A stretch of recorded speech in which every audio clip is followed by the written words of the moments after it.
So, welcome to the postprandial session. I hope that it is as interactive as it was last year, so that all of us stay awake and make some meaningful use of the next 200 odd minutes. Over the next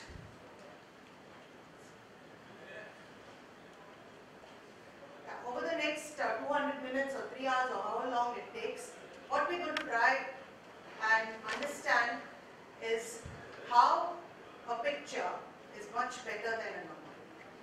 You've all heard of a picture is better than 1,000 words. As hematologists reporting complete blood counts, we're not using words, we're using numbers. So let's see how these pictures, what these pictures are, what they convey, and how they can be better than the numbers that they used.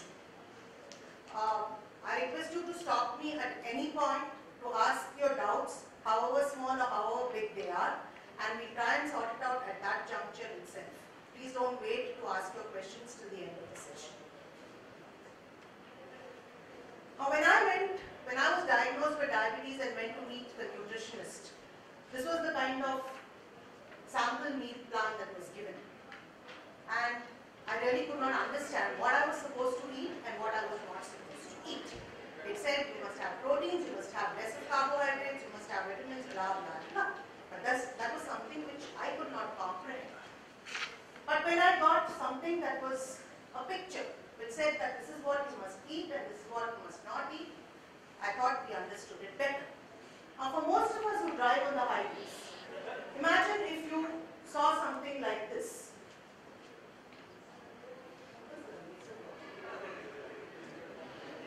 Would you be able to read it as you're driving? Definitely not. But if you saw this, you definitely know that rocks are falling and you must be careful as you drive. So this is a very simple example of how depicting something as a picture is infinitely better than the written word that all of us know. To take it one step further, when God created man and gave us the cognitive function and gave us this brain, He divided it into left and right.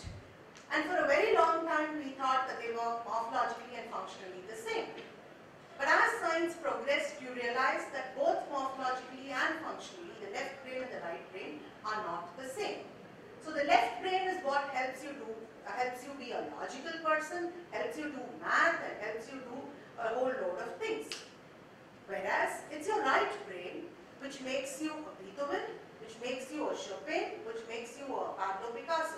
It's the creative part of our human brain. In the next 2 hours, what I'm trying to do is try to scratch the right brain of all of you and then you forget about looking at whether MCV is 81 or 82 or whether your hemoglobin is 12 or whether your platelets are 1,20,000. I want you to look at the graphs, come to a diagnosis, follow it up with looking at the peripheral smear and then diagnose for your patients. So this is an attempt in which I hope all of you will join very actively. So the basic outline of my talk will be a technology review, red cell pathology and interpretation, platelet counts and issues that go with platelets, and white cell pathology. So, as you know, in all our laboratories, the workflow is the most important, and I think you spent the whole morning trying to find out how to get the optimal workflow in a laboratory. So right from sample collection to storage and transport of sample, the analytical portion, the report, interpretation, and the post-analytical. This is common to any laboratory which caters to 50 samples or whether it caters to 5,000 samples. You have to follow the process, you have to lay down the process, and you have to go along with the process. But what is the full blood count? Or what is a complete blood count? What is a CBC? Call it what you may. It is the most ubiquitous test that is ordered in our laboratories. If you take a patient who comes to your laboratory, apart from getting some chemistry tests, they will always have a CBC, and if the GP is a very old-fashioned guy, he'll ask only for hemoglobin PCV or only for total count or only for platelet count as it may be. But the CBC is the most commonly ordered test. And it determines the overall health of a person to a large extent. It enumerates and provides an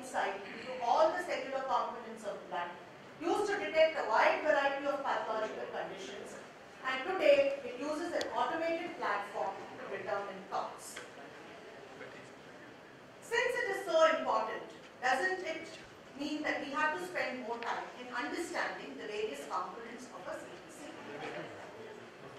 I will delve a little bit into sample collection. The slide may look crowded, but each and every line is very important. All of us know that we have to collect our samples in K2 EDTA. Today it is proven that K2 EDTA is better than K3 EDTA, and therefore we all use K2 EDTA. Most importantly, it's preferable to use a vacuum or an evacuated tube for collection. And if your lab, for whatever reason, chooses not to use an evacuated tube, then you use a non-vacuum tube. But definitely the advantages of an evacuated tube will balance the cost of an evacuated tube. You have to train your phlebotomist that once they collect the sample for a CTC, you need to mix the sample a minimum of 8 to 10 times by inverting the tube. And I think this you have to go and stand in the phlebotomy room and teach them, otherwise you're going to end up with more clotted samples than useful samples. Now, this problem arises more when you do not use evacuated tubes, or our nurses in the ICU are using syringes to fill tubes. So we fill tubes up to plus minus 10% of the total volume. That means if you're using a 3 ml evacuated tube, you can collect anywhere between 2.7 to 3.3 ml, and the anticoagulant that is present in the tube will be alright for such a volume.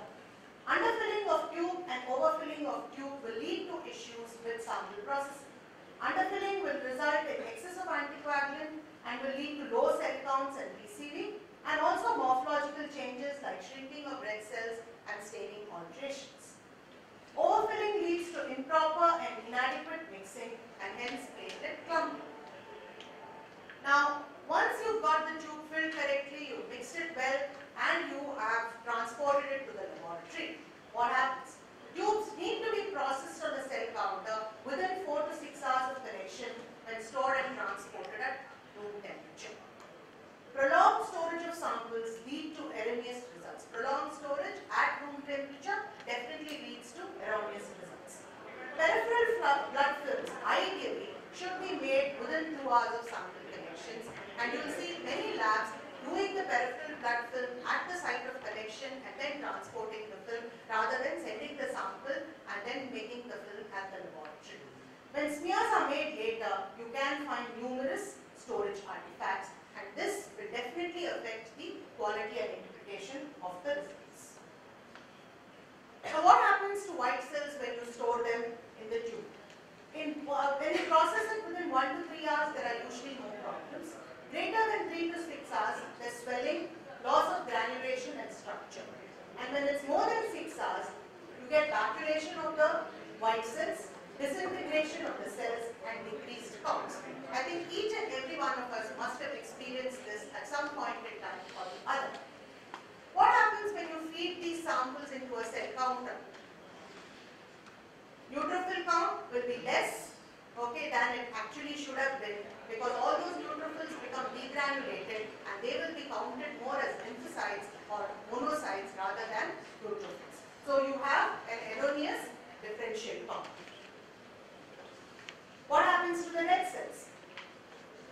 If you process it after 6 hours, prenation, smearing leading to an increased MCV. So samples that are transported from the peripheral collection center to the main lab invariably end up with high MCVs, and this will lead to problems of interpretation. 6 hours at room temperature, increased MCV and PCV, decreased total count and decreased platelets. And as you keep the sample for longer, the platelet count starts going up because of fragmentation of the platelets. The hemoglobin values, however, are stable for 2 days, and the samples which are stored at 4 to 8 degrees are stable for 24 hours. So what is important here that you should understand, it's not important to just collect in the right tube in the proper manner. You need to also store it and transport it in the right manner, and once it reaches your laboratory, you should have a protocol for analysis and post-analytical storage if you want to repeat. So you need to, it is not something that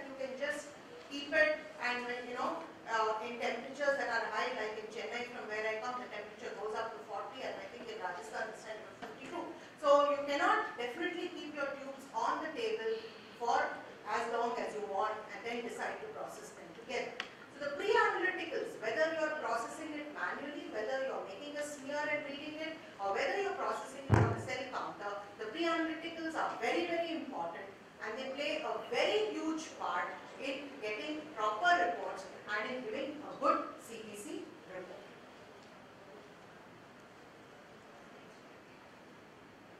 If you make smears from samples that have been stored for like 12 hours or 30 or 24 hours at room temperature, these are the kind of smears that you're going to get. This is also something that all of us who worked in labs, where we forgotten to make smears and the samples are left on the table, you ask your technician to make a smear and this is what you will see. Cremation, and you will start seeing apoptotic neutrophils and neutrophils which have lost their granulation, lost their lobular structures. So what can we really make out of this? Your MCV may be something else, you don't know what you're seeing. Okay, your total count is different. So you cannot report on such CBCs, and you're not supposed to report on such CBCs. So whatever you may have written in your SOP that this is the way you will do your processing, but is that the way that we do your processing? Unless you follow that properly, you're not going to be able to give a proper CBC report. Now, if you see laboratory hematology, this really come a long way. Started with Anton von Leeuwenhoek, who discovered the cell, to Paul Ehrlich, who told us that these cells can be stained. You can stain the cells, look at them under the microscope, and you'll be able to identify what kind of cells they are.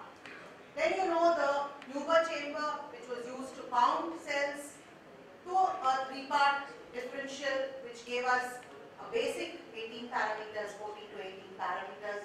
Now more sophisticated 5-part and 6-part cell counters, and then it's still going on. So we've really come a long way. But what have we learned in the process? Have we learned? Have we become wiser? Are our CBC reports any different from what they were when we started reporting as medical college students? That is something that we have to stop and ask ourselves. We have invested 30 lakhs and we've put one of the best 5-part cell counters in our laboratories. What are we doing with it? What kind of information is it giving, and how much of that information are we using for our practice? So this is something that each one of us as a practicing pathologist needs to ask ourselves and needs to understand what we should do and what we should not do.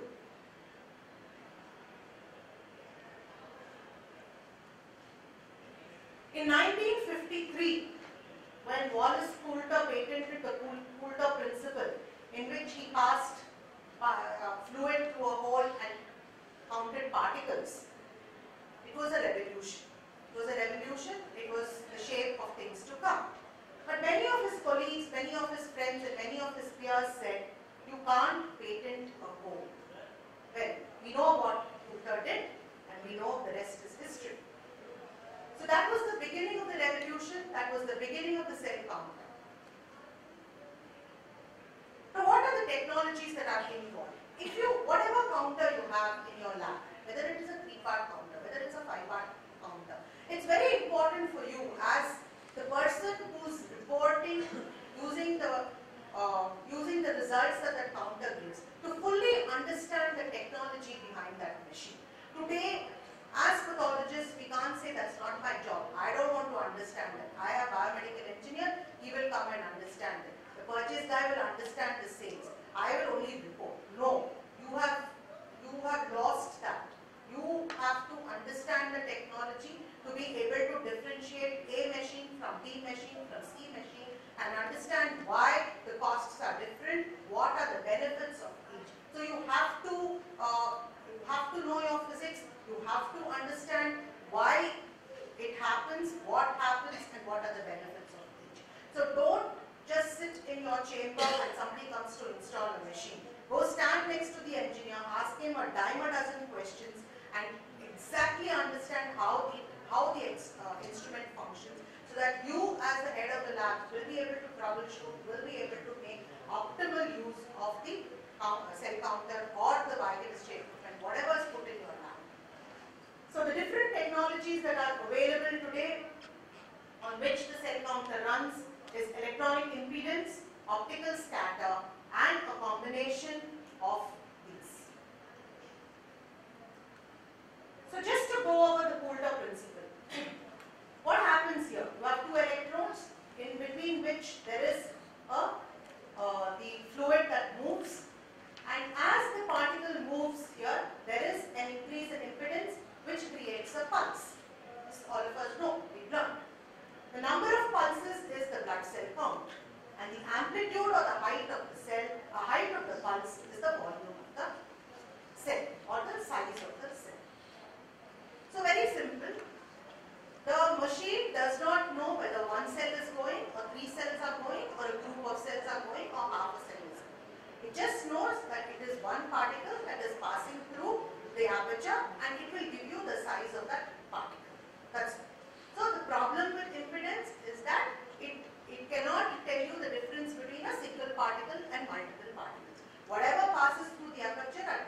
Now let's look at optical scatter. Optical scatter is flow cytometry. Here again there is a thin stream of cells that pass by and it is subjected to incident laser beam and it goes enclosed in a sheet. The light gets scattered. There is forward scatter and there is side scatter. The forward scatter is at a low angle at 3 to 17 degrees. The side scatter is roughly about 90 degrees. Now what happens with these two scatters? Why are they different? The forward scatter will tell you the size of the cell and the side scatter will tell you the cell granularity. The side scatter can either use fluorescent light or it can use incident laser beams. So here it will tell you not just the size of the cell, it also tells you what is inside the cell. So it is one step different or it is different from impedance. Okay? So impedance does not look at what is inside the cell, whereas the optical scatter looks at what is inside the cell and therefore it's able to differentiate between the different cells. So what the cell counters are now trying to do is they use a combination of impedance and optical scatter and then take the best from each technology so that you get the best in your laboratory from that counter. Now, how do I know that this cell is a platelet? How do I know this cell is a red cell? And how do I know this cell is a WBC? I know because I have been taught, I look at it under the microscope and I am able to differentiate. But how does the cell counter know? What is it that is used to differentiate between each group of cells? So basic thing that is used is the cell size. Okay? So we have what are called thresholds or discriminators. So it's used both in impedance and in optics and they are electronically set size limits. So below this it is not counted and above that it is not counted. So there is a lower discriminator and there is an upper discriminator. Whatever falls within that range, you take it as a platelet, you take it as a red blood cell. So that is how it distinguishes between the various cell groups. Now, these discriminators can either be fixed discriminators or they can be floating discriminators. Floating discriminators is something that's come up now and that is what is used to get newer parameters on our cell counters. So earlier, when we started with 3-part, they were fixed discriminators. Anything that is more than 40 femtoliters will be a red cell. Anything that is less than 40 femtoliters is a platelet. So they were fixed discriminators. So we have some vague idea of what the thresholds are. So if it's platelet, it's 2 to 20. If it's red blood cell, it's 40 to 250. If it's a white blood cell, it's 30 to 300. If it's a lymphocyte, it's so. And this is for the 3-part. Polymorphs, it's so and so. So we use this very extensively and therefore the cell populations were grouped into different types and we were told the result on the cell counter set, you have so many red cells, you have so many platelets, you have so many lymphocytes. So it became easy for us to understand that. Next came histograms. What are these histograms? Histograms are basically one-dimensional graphic representation of cell number on one axis and any other property which could be cell size, usually cell size on the other axis. So you're making a graph of cell count versus the cell size based upon the discriminators that we spoke about in the earlier slide. So what did we do here? We did the WBC histogram. So what is this?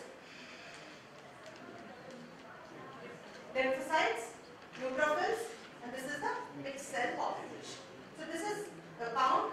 So the count is this, and your cells are this, and so this is how it was distinguished. Then you came your platelets. This is your red cells, which is between 40 and 250, and your platelets between 2 and 20. So this is how histograms were formed on our cell counters. Then we graduated to what are called scatter plots. Histograms were one-dimensional, scatter plots are two-dimensional graphic displays. So two or more cell properties are plotted against each other. And cells will appear as clusters. And the number of dots in each cluster will be equal to the concentration of the cell. So a combination of technologies were used. These are scattergrams from various 5-part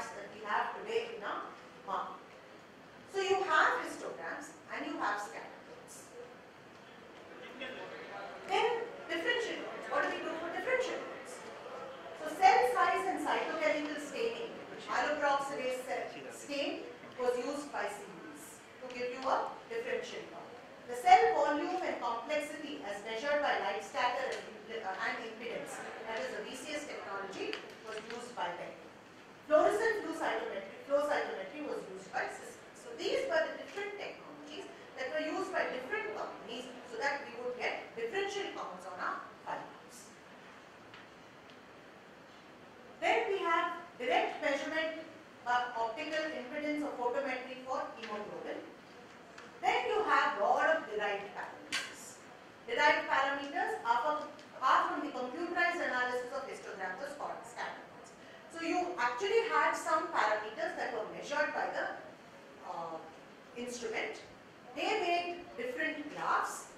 Then there was computer software that analyzed these histograms and scatter plots, derived some more parameters, and gave you a whole string of parameters that either left you confused or, I don't care. So, why do we really need all this automation? What does a clinician want? He wants hemoglobin, PCV, wants total count, and he wants platelet count. Does he want anything? Is he looking at anything else? Why do we want all these things? What are we getting out of this? Are we wasting time? Are we wasting patients' money? The automated cell counters have improved the standardization, brought about a lot of standardization. They have definitely improved turnaround time. They're subject to quality control. They have reduced the sample volume requirements. They have increased grossly the number of parameters that are obtained. But more importantly, I thought the computer-enhanced data analysis, the data storage, and the sample and instrument flagging capabilities that are there now with all our cell counters is what has made the difference in the report. So you have 3 parts with about 14, 16, 18 reportable parameters. You have 5 parts with 24 reportable parameters. You have 6 parts with additional parameters, newer parameters, NRBCs, immature granulocytes, large unstained cells, and so on and so forth. So new parameters are added every day. People are doing a lot of research. Now, how is it that we are going to really use them? These are our CBC reports, right? Correct. This is how most of our CBC reports go. Yes? Yeah? This is the data that I get from the cell count. Many cell count, whatever. This is the data that is coming. There's a lot of difference between them. Agree? Yes? No? Please wake up. Don't sleep. Yeah. Yes, sir. Reference values I saw on your data. How do we get, are there any reports of reference values, normal reference values, and different age groups for Indian population on the annual? No, not in the Indian population. I don't think there are reference values for Indian population really out of any separate machine. We have for Appi a set of reference values which have been provided by the manufacturer, which are definitely not done on Indian subjects. But you can always do the reference values in your own labs and standardize them. And when you do though it's not the right way to do from a population that comes from us to health checkup, to find that the values more or less correlate. There's no data. There's no data for India. No, there's no data for India. So this is the cell counter data that we get. How is this graphic data generated? The data from the instrument is converted into graphs and scatter plots using software embedded in the cell counter, and the images are generated for each sample, and based on these graphic images, flags are generated. Why do we need them? Do we need these visual images? What are we doing? Tell me honestly in this audience, how many of you see your histograms and scatter plots? Good. So at least we're some. So you definitely, all those who see definitely are seeing it because you're getting more information from it, rather than from your LIS, which is transferring only your numerical values. So everyone who has sat in front of the screen or who has seen a printout of the screen agrees that the careful looking into the histogram and scatter plots gives us more information than just the numbers. Right. So since we are on the same page, let's go forward. Now we go to, I suppose there are no questions for the previous whatever we've discussed.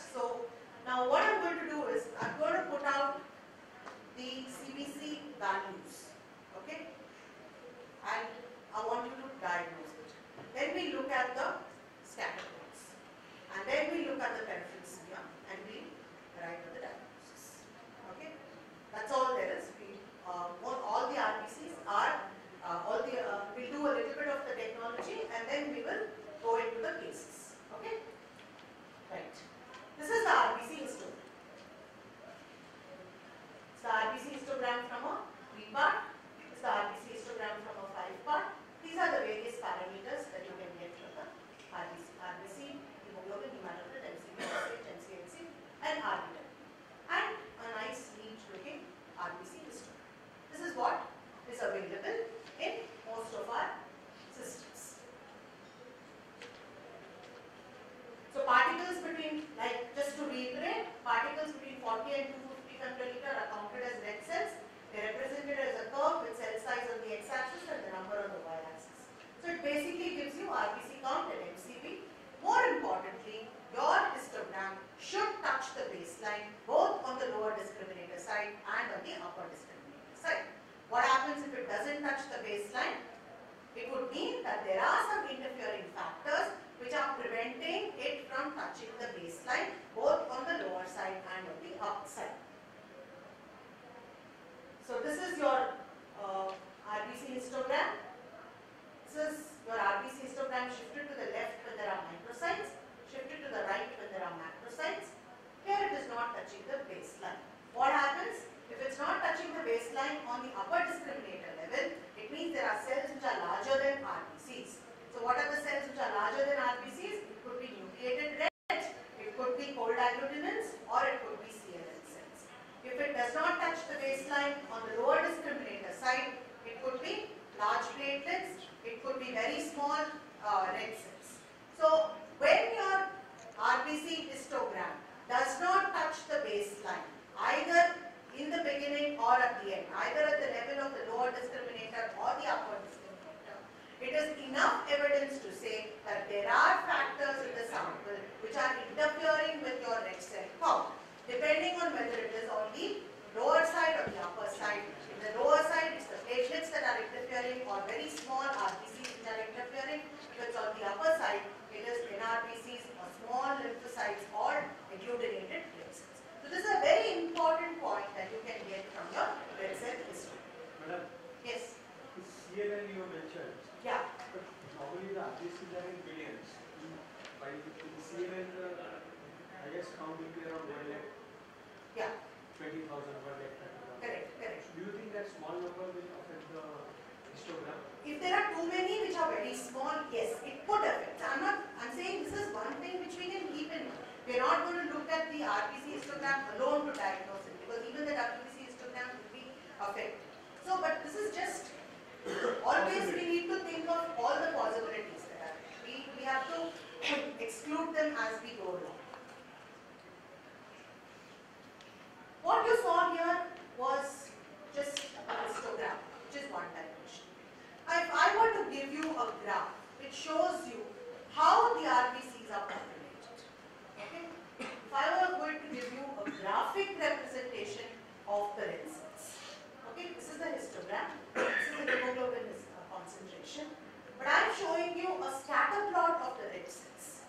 Okay, where I have plotted the hemoglobin concentration versus the size of the cell. Okay, this is just like plotting the WBC differential, where you're plotting the depending on what it is, but on the granularity of the cell versus the size of the cell. So here I am plotting the hemoglobin versus the size of the cell. So what I am seeing in the center are normocytic and normochromic red cells. As I go to the left, the chromasia decreases, and as I go to the right, the chromasia increases. So what I am seeing here is a hyperchromic cell. What I am seeing here is a hypochromic cell. Okay. Now, what I am seeing here is our macrocytes, and what I am seeing here are myelocytes. Okay. So this is all the RBCs sitting nicely. It's a normal. Now, if my sample was containing microcytic hypochromic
right? Because I'm able to see a RBC scatter which is so similar to my WBC scatter. So this I told you was normal. Here is iron deficiency anemia. This is beta thalassemia trait. This is megaloblastic anemia. This is MDS. And here you have a whole load of things including sickle cells, spherocytes, schistocytes and acanthocytes.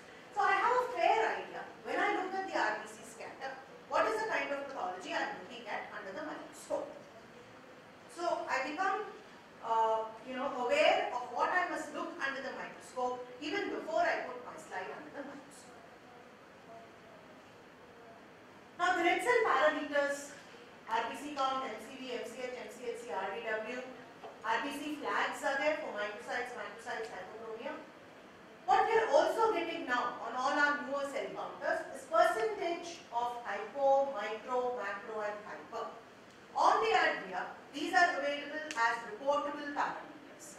On Sysmex and other systems, it's available as research parameters. Okay? Which means that it is still available, but you cannot report that on your report. So you are getting what is an RBC differential also. Okay?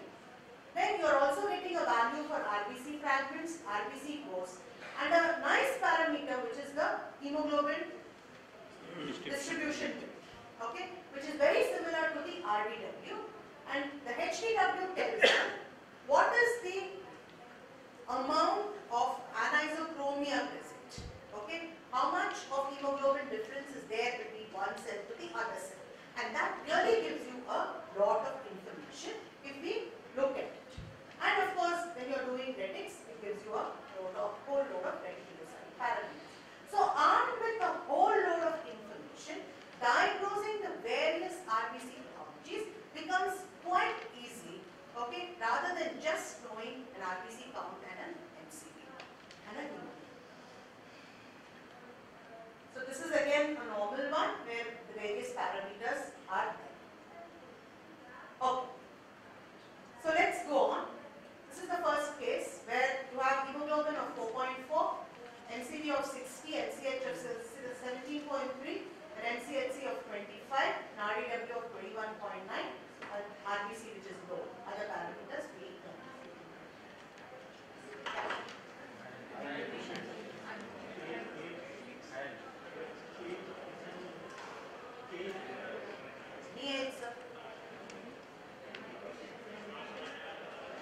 Why? What difference would it make if I told you it was a 1 year old? Old age group, anyway, whichever age you take, 4.4 is very, very low. So, increase.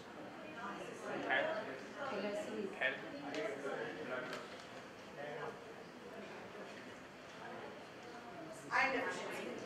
Okay, all of you are agree. So, would you want to look at the printout? Would you want to look at the sphere, or would you just sign it? No. Yes. You will just look at this. You want a sphere. See, the printout costs you the same thing as what your CBC costs you. The smear costs you an additional 10 rupees. Okay. Why do you want to incur that? Let's talk cost. You need a good technician to make a beautiful smear. You need a good technician to stain it, and then you have to look at it. Okay, sorry? Seeing is believing. Exactly. Seeing is believing. I also agree, but not the smear. Okay. So we are looking at this. We are looking at flags which says 3 plus microcytosis, 3 plus hypochromasia, and 2 plus aniso. Okay. And I'm also looking at percentage of hypo being 56.5, percentage of micro being 53.4, no macros, hardly any hyperchromatic cells. And I'm looking at the RBC scatter which is moved down and to the left. I'm looking at the histograms which have shifted to the left to show microcytosis, shifted to the left to show hypochromasia. Are you convinced it's iron deficiency? Yes or no? Will you sign it off?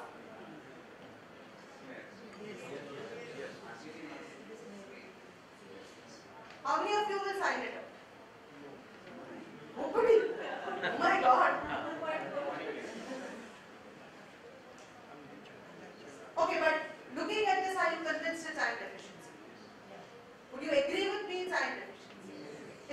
don't say it's microcytic hypochromic, please. That's not giving us any information. Okay.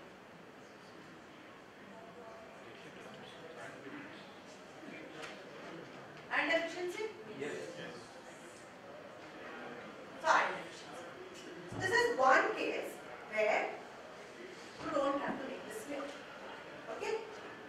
So, in our practice, if we get 100 cases and we have low hemoglobin in about 20 of them, 10 of them are iron deficient. So 10 smears we have saved for the day. Okay? Fine. Now let's go to the next. Hello. Please go Yes, back sir. to this smear. Yeah. That pencil cell itself is worth spending 10 minutes. Why do you want to see it? I've seen enough pencil cells. See, doesn't cost much. And it is nothing. No, but why do you want to do? Why do you want to do? See, 10, I'm not talking about the 10 rupees. Even I agree 10 rupees is not a big thing. When you don't have to do the review, why do you want to do it? My idea is review those slides which require your expertise. Iron deficiency anemia, run of the mill, iron deficiency anemia does not require an MD pathology to sign it. This is my feeling. It may not be the feeling of the house, but by the end of what I finished today, I want it to be the feeling of the house. Okay. Second case. Hemoglobin of 9.7, MCV of 71, MCHC which is okay, MCH 21, all are almost near borderline. RDW, RBC of 4.48, the rest weak normal.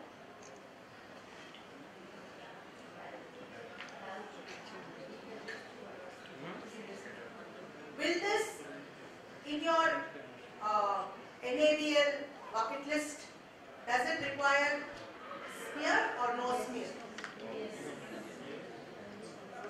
Does it require smear or no smear? Why? How many people know? Where is RDW in your list? Is RDW on your list to make smears?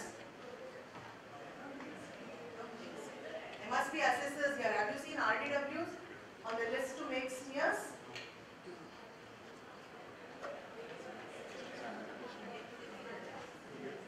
MCV cutoff is 70 for most smears.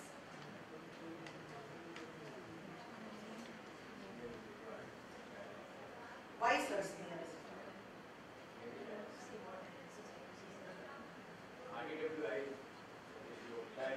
So the only thing where it prompts you to make a smear here is the RDW that is there, right?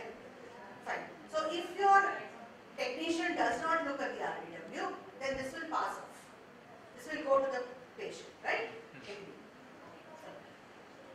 So our diagnosis is dimorphic anemia.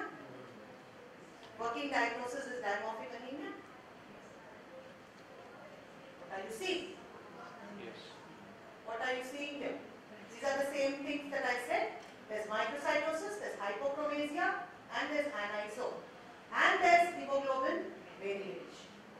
There is one scatter which is showing normal cells, normocytic normochromic cells. There's one more which is showing microcytic hypochromic cells. So there is microcytic hypochromic cells and normocytic normochromic. Same way in the hemoglobin. Right? So, what do you think it is? This is a case of iron deficiency anemia. The same fellow was 4.4, transfused. Okay, to become 9.7. Do we need a smear? No. I don't have a smear. Okay. So, very clearly, if you did not look at the RDW for whatever reason, you would have sent it through. It would have gone on auto-validation, or it would have gone through your LIS back to the patient. The patient will be anyways very happy. Array 4.4, say my hemoglobin has gone up to 9, I'm very happy. But what is it? It's a post-transfusion. Right? So, easily diagnosed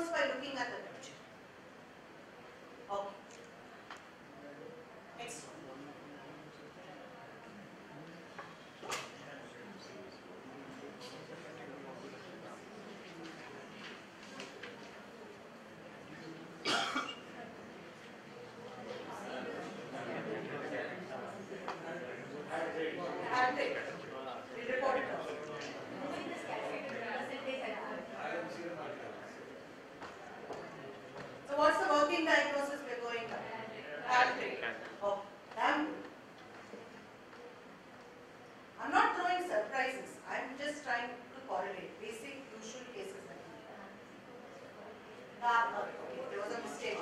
There was a mistake. Sorry. Okay. Percentage hypo is 7.5. Percentage micro is 20.6. And look at this.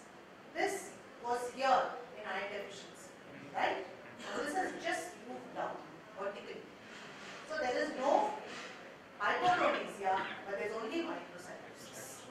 So there is no hypochromasia, there is only microcytosis.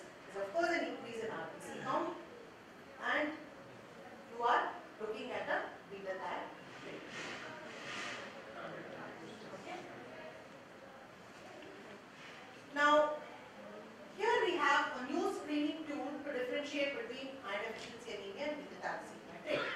As I told you, there is those differentials. You get percentage micro and you get percentage hypo. And you also get on the newer machine a M/H ratio. This is a micro by hypo ratio. This is a reportable parameter and a cutoff of 0.9 is used. Anything which is less than 0.9 is iron deficiency. Anything which is greater than 0.9 is beta thalassemia. Okay?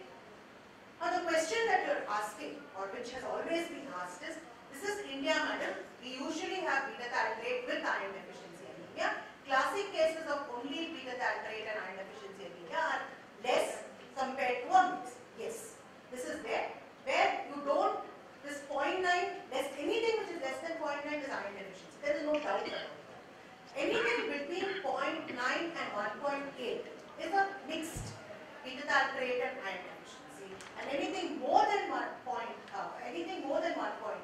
is definitely beta thalassemia. Okay, because in our population we have people who come with both. We use a slightly extended kind of cutoff.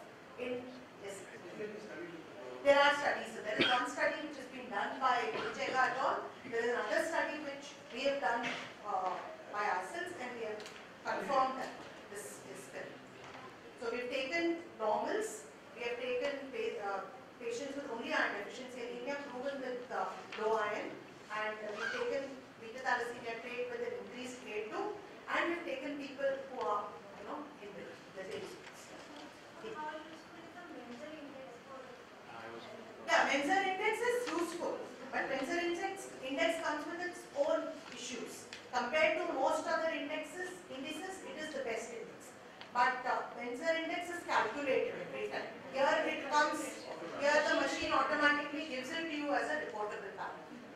A similar parameter has been now incorporated as a research parameter, I think, on the Sysmex newer machines, XN machines, where they have used, I forget the form, I tried to look it up. It's hypo or micro into a factor, and they're looking at a very big number, anything less than that. It's a similar kind of thing, where they're trying to use the ratio of the microcytes and the hypochromasia. It's common knowledge for all of us that in iron deficiency anemia, both microcytes and hypochromasia both are very high, whereas in beta thal there's not that much of hypochromasia. So making use of that, we're trying to devise some arithmetic algorithms. Okay, so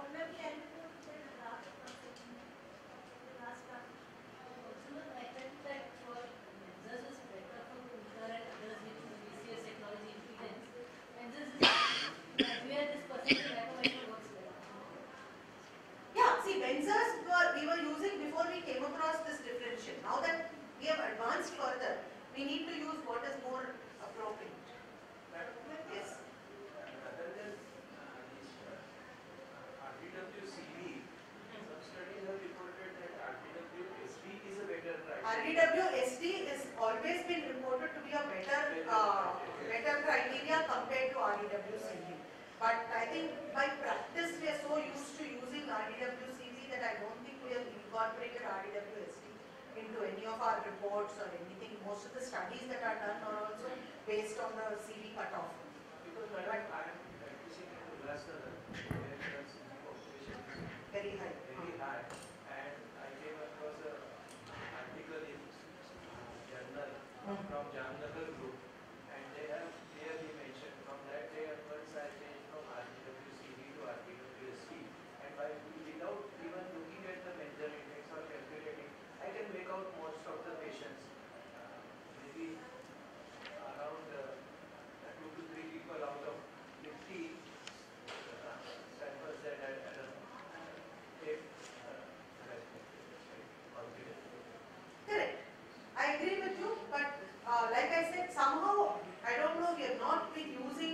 RDWSD in our labs every day. I just have a simple setup to read the card counter at cutoff value that I consider is around 37 to 38 for RDW SD. That would correlate something like about 14 or 14.5 with RDWC.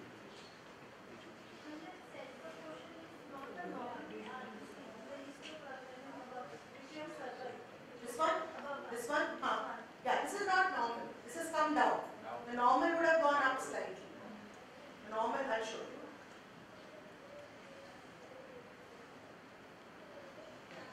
See the normal. This is the normal. Okay? And what we're looking at is something that has shifted straight down.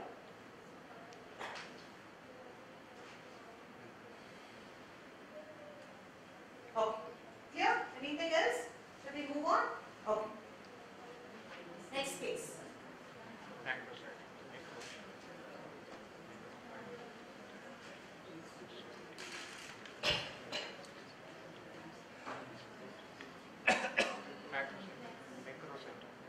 Megaloblastic.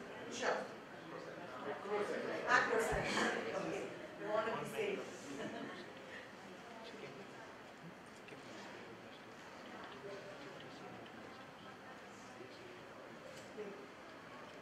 You have percentage macro as 53. Okay. And there's some amount of hypochromasia. So normocytes and macrocytes. The hemoglobin is quite okay. How is this? What has happened? It shifted up. Okay? It shifted up and slightly here. So you have the various flags that you're looking at.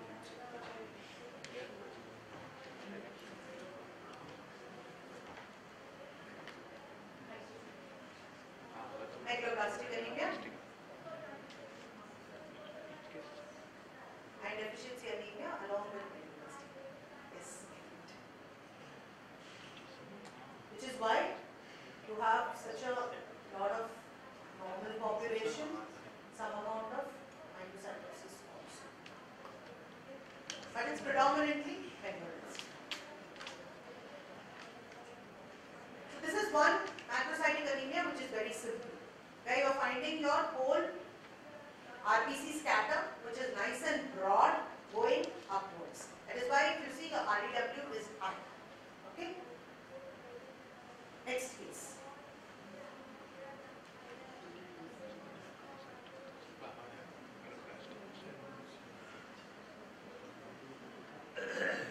Looking at macrocytosis again. RDW is normal. RBC count is okay. MCH and LCHC are Liver diseases. alcohol. Liver disease, not Macrocyte. non-megaloblastic. Macrocytosis. You want to see the graphs.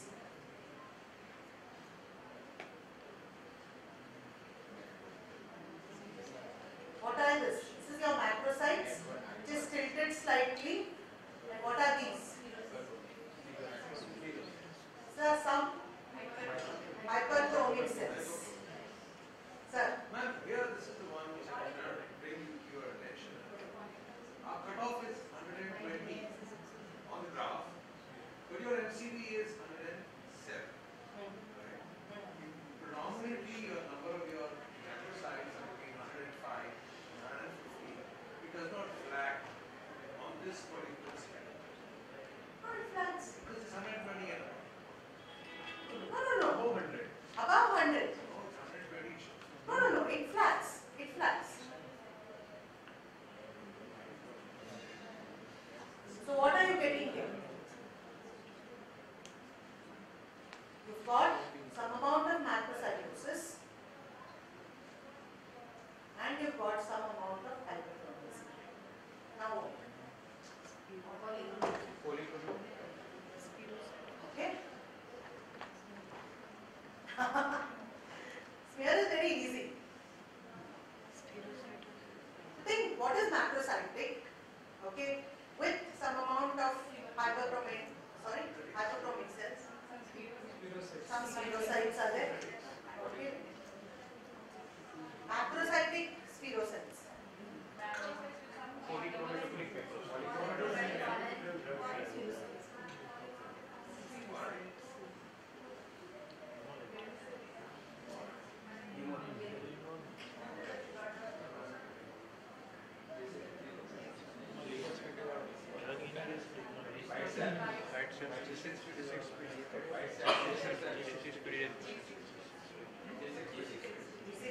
Any oxidative hemolysis. So this is hemolytic anemia. That small trail that you are seeing onto the right side is caused by these blister cells and white cells.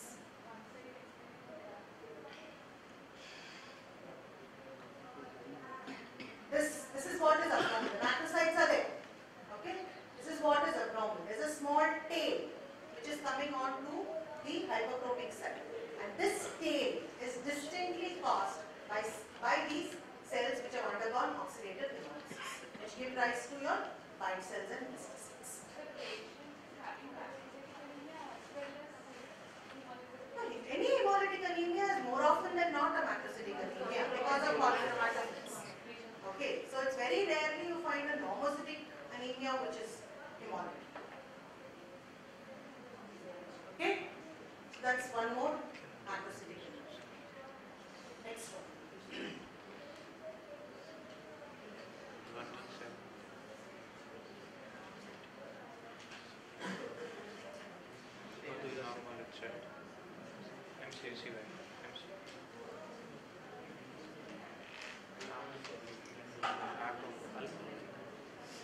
Hemoglobin is normal. NCV and NCH are slightly higher. RTW is borderline. The rest are nothing to write home about. So, yet another macrocytic anemia. I'm not going to report megaloblastic again.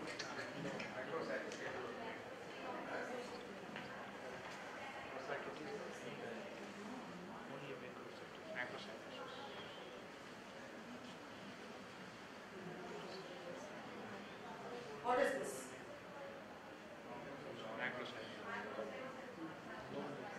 Yeah, okay. Now you compare this to your megaloblastic scatter plot. The megaloblastic scatter plot is wider and it covers all the quadrants except the microscope. Okay? Whereas if you take this is a very narrow scatter, okay, of macrocytosis.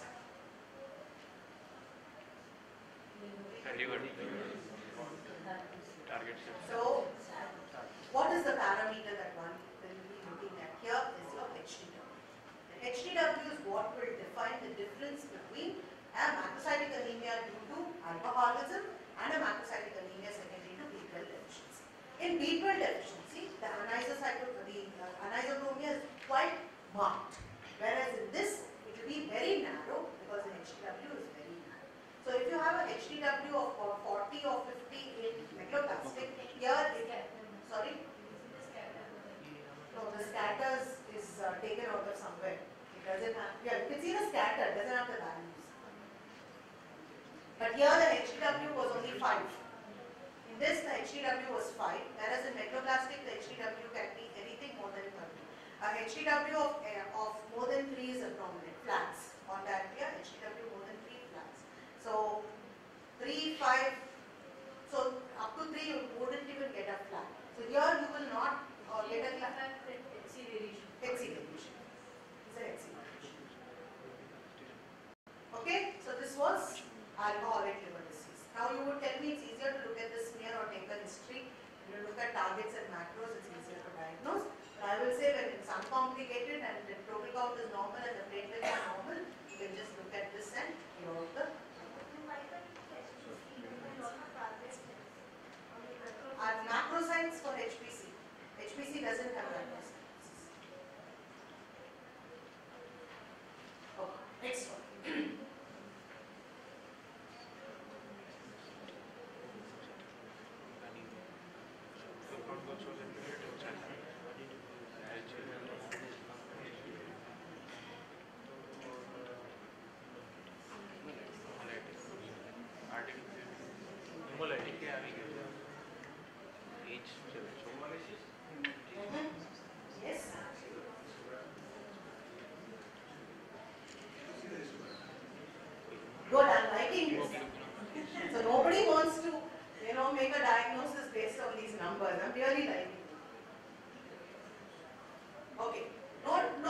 anemia of cancer is anemia of chronic disease secondary to malignancy. So platelets are low. Post chemotherapy. Good.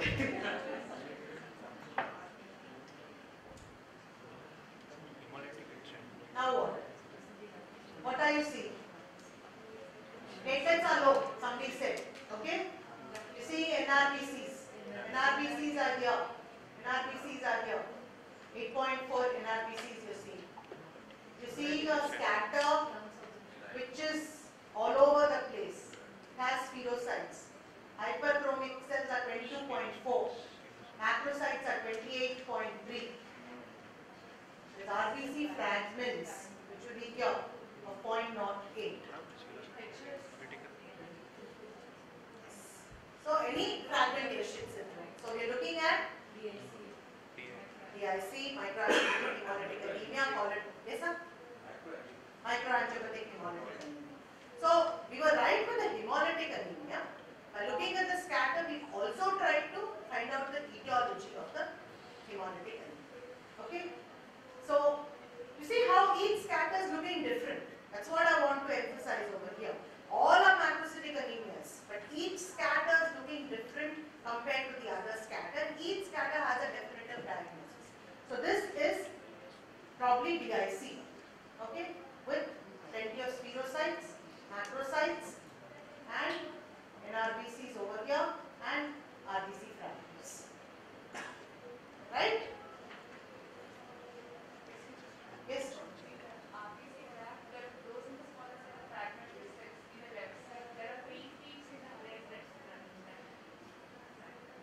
Here? Here? Yeah, so there are microcytes, there are normocytes and macrocytes. This is a polypeptide. There are platelet clumps. Platelet clumps will be seen over here, this part. Platelet clumps is only 1+, which means that even if I do see plenty of platelets, I'm not really going to be changing the platelet count. And then when you have platelet clumps, I don't believe in changing the count. I will just report clump C. How can you change the numerical value? How are you going to count the number of platelets in each clump? So you're not, or at least I don't change any numerical value. I only report clumps. Yeah, won't. Adequate. Adequate. No, you don't give a count. Because if you give a count, then you're confusing the clinician. You're saying 45,000 and then you're making a note saying adequate with clumps. How is the physician going to go? So you have a policy. Either you make it a normal count, which is cheating, but if your clinician says no, unless you give me a number, I will not operate, then you're forced to give a number. So it's your laboratory policy. If your clinician is convinced with saying adequate, then it's adequate.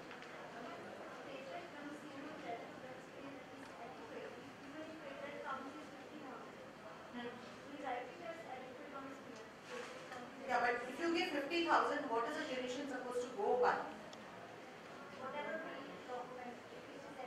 In a court of law, it is contradictory. Your report is a medical legal document. I don't think you should give a count. Yeah, count cannot be given. However, platelets are adequate on smear because numerous clumps are seen. Something to that effect. I don't know. See, that's a policy that you take. But then if you give 50,000 and say adequate, then I think you're contradicting yourself.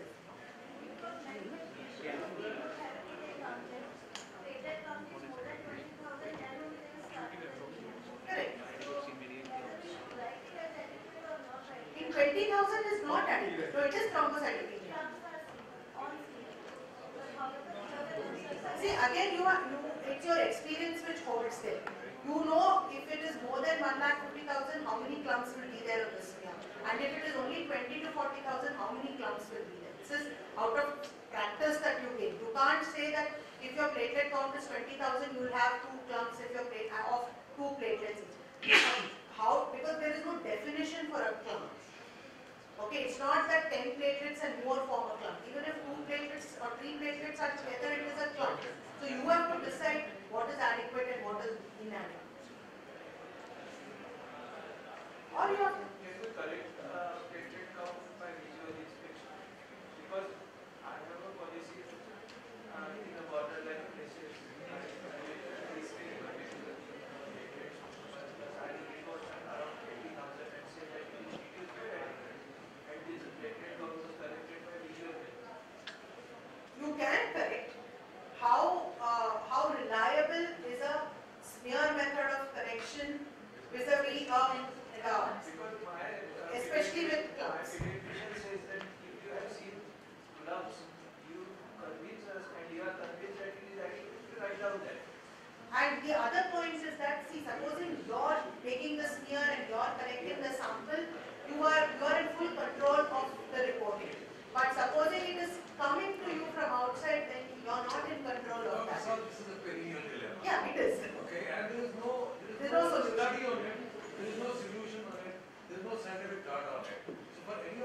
We should leave it to the gray zone in hematology. See, I feel 1,50,000 or 1 lakh at least. Okay.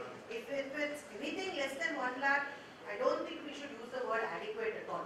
We're not safe in using that. It is thrombocytopenia. There is no doubt about it. Over and above 1 lakh, yes, you can take up for surgery and you can go ahead. But that is left again to the discretion of the clinician. There are clinicians who will not take the patient up unless it is 1.5.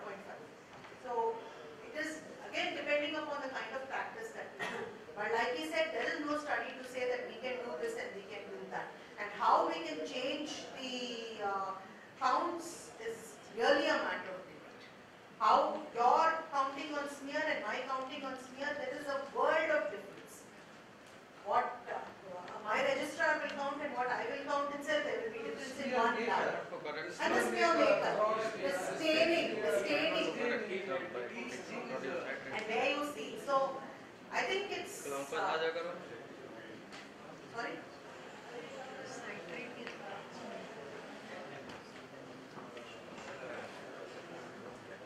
I had a slide for this. Even in that case, you can. Okay, so this was microangiopathic hemolytic anemia or red cell fragmentation. Next one. Immediately you run.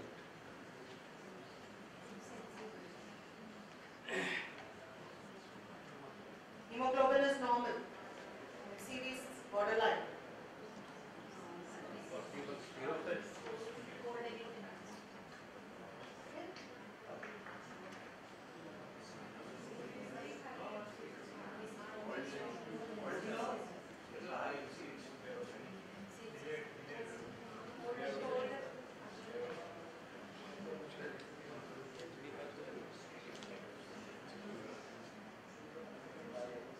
No diagnosis?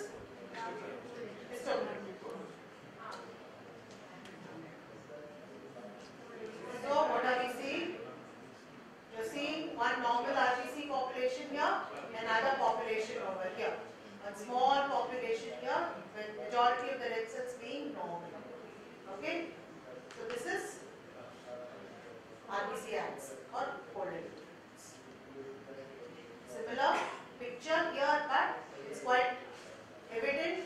The hemoglobin is 10.5, the hematocrit is 10.2, RBC count is very low, MCV and MCH are more than 100, and MCHC is also 100.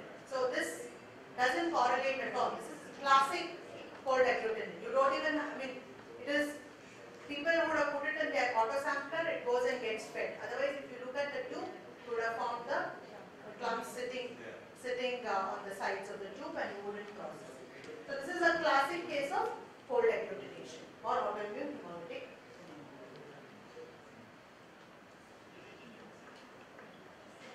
Next case. You can put it into the incubator at 37 degrees and reprocess it. More often than not, the values will revert, but there are a lot of cases where the values will not come back to a reportable limit. So then you will have to report it in that way and say because of cold agglutinins, the sample cannot be processed from the center.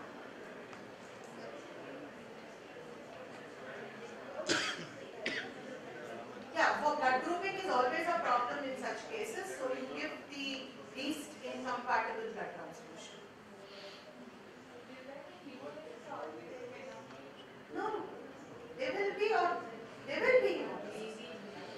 will be hemolysis. In such gross cases where NCHL, where there are such big acts in the which you are visually, there will be hemolysis. And they don't respond unless you give them steroids. So, and those are the ones which if you put into the incubator and feed also will not become not reportable. So you will have to report it like this with a note saying that it cannot be processed because of presence of agglutination. That's it. Okay, next one.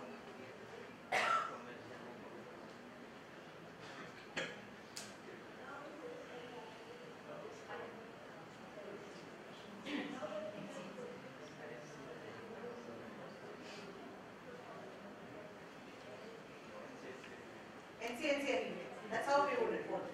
Very good. Shall we look at the histogram?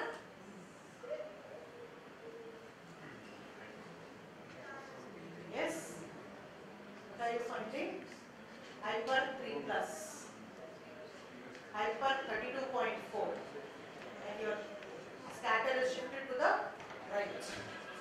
presence of polychromasia will give you macrocytosis. This is hyperchromic cells. This is spherocytosis. There's another case where your MCHC is 36.7 again, hyper is 30.6 and it's shifted again to the right. Okay? So these, which would have otherwise gone as NCNC anemia or no, or just gone.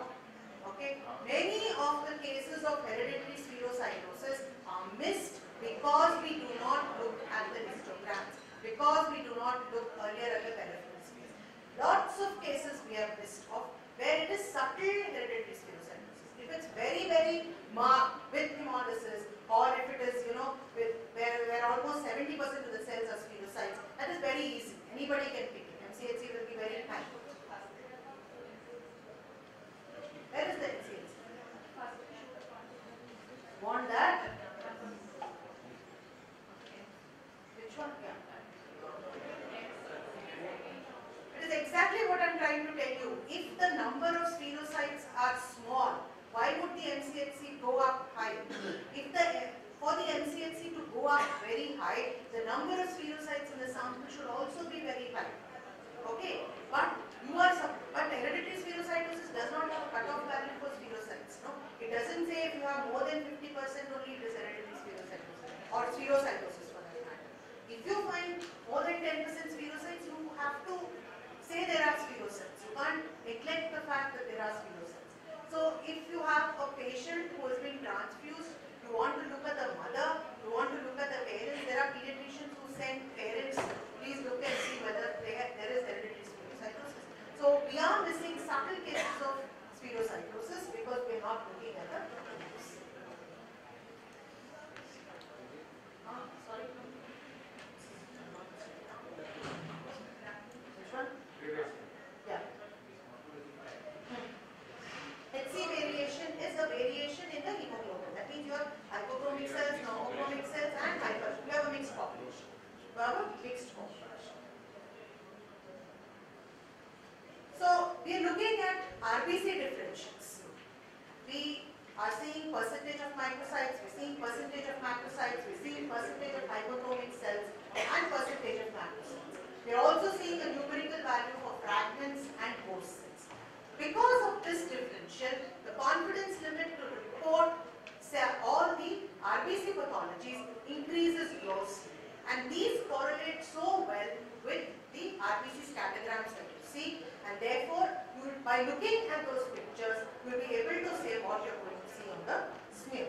So if you see hyperchromic cells, you know that there are spheros, sickle cells, hemoglobin C, acanthos, and an increase in MCHC. Shall we stop here or We can take a break. take a break?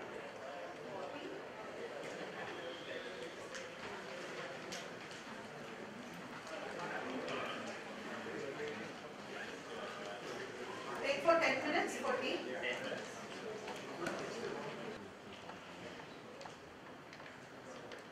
Okay, so we'll move on. So nucleated red cells. Now, nucleated red cells, are very important, and finding even one or two in a smear is significant and it needs to be reported. So, on the ADVIA, if you see, or on most other parts, it's a count which is given with every sample. It has a linearity, and in some systems you can get a corrected WBC count, you get a percentage of NRBCs, and you get an absolute count of NRBCs. Now, if you see on the ADVIA, it is from the Ferox channel, and on the XN, it is from the WNR channel. So, whatever method it uses to calculate, there is an algorithm which is inbuilt into the system, and it gives you the total number of NRBCs with the linearity which is available on every system. So, you get an NRBC value like this, say 346. You will have a count which is 114, which is the uncorrected WBC count, and a corrected reportable count of 23. So, you can straight away report this. This is where the NRBCs will be there. So, getting it out of this scatter plot, it gives you the total number of NRBCs both in percentage and in the absolute counts. So there is a linearity which is up to 200. So if you want to change the NRBCs, you can change them. But then honestly, what difference does it make if it is 200 or 400 to the patient? Okay. Small lymphocytes. Platelet clumps actually shouldn't, because it falls next to it. It doesn't fall in the same area. No. Old samples will get because the clumping. Yeah. So again here, NRBCs taken out from here and from the basal. So you get 62% of NRBCs with a uncorrected count of 107 and a corrected count of 53. So what is important is, this is the count that you're going to be looking and reporting. Don't go and correct this again. This is already a corrected count. So in this particular system, you get corrected WBC counts and you don't have to further correct it using your manual formula. Okay. Now I'm keeping WBC for the end. I'm not going too much into WBC. I thought I'll spend some time with platelets because platelets are a big bugbear with everybody. Okay. Now, the fact that there are so many methods to count platelets on the cell counters simply means that we have not perfected the art of counting platelets. Okay. So you have impedance, which measures the change in electric resistance, and upper thresholds vary between 20 and 35. Then you have optical method 1, which is a dual angle optical analysis, and it measures complexity and light intensity. Then you have another optical method which uses the fluorescent dye polymethane, and it stains the RNA and DNA of reticulated cells and platelet membrane and granules. This comes as a reflex testing on the systems. Then you have another optical method which uses oxazine, an RNA fluorescent dye to measure size, structure and DNA RNA count. Then you have an immuno method, which is an offline preparation using monoclonal CD61 conjugated with FITC, and it provides an immunoplatelet assay. This is available on Appi systems, again as a reflex test. What are the problems with all this? There are interferences with microcytes, schistocytes, lipid droplets, white cell fragments, parasites, and you can keep on adding to the list. Then there is another optical method which the Appi uses, where optical light scatter is used. It measures cell size and density. Density meaning the refractive index, to ensure accurate points. Now this is a primary method, whereas the other methods which use either fluorescent dyes or other dyes is offered as a secondary method. That means you have to do a primary impedance count and then ask for a reflex testing using a fluorescent method or an optical method. So this excludes red cells and small red cells and schistocytes and includes large platelets up to 60 femtometer. It correctly identifies and enumerates large platelets and interferences like microcytic red cells and fragments, and also provides an indication of platelet activation. The question is, how does the Appi do that? It has a 2D method where it looks not just at the size of the cell, but it also looks at the refractive index of the cell. So the platelet has a refractive index and a particular size. Anything, even if it is the size of the platelet, but the refractive index is different, is not counted as a platelet. Am I clear? So the platelet has a refractive index of 1.35 to 1.4. Anything that is less than 1.35 is not counted as a platelet, even if the size is 40 femtoliters. Similarly, anything that is higher than 1.40, even if it is 40 femtoliter, is not counted as a platelet. Anything that is less than 20 femtoliter but has a refractive index which is between 1.35 and 1.40 is counted as a platelet. So when you use a two-dimensional method, you are able to identify the platelets correctly, and this comes as a primary method. So the platelet count is relatively more accurate vis-a-vis just using an impedance. So this is the platelet histogram. Just like all other histograms, it touches the baseline at both. It is between 0 and about 20 to 30 femtoliter depending upon the system. So this is your platelet histograms. Now what I'm going to do in the next few slides, I'm going to show you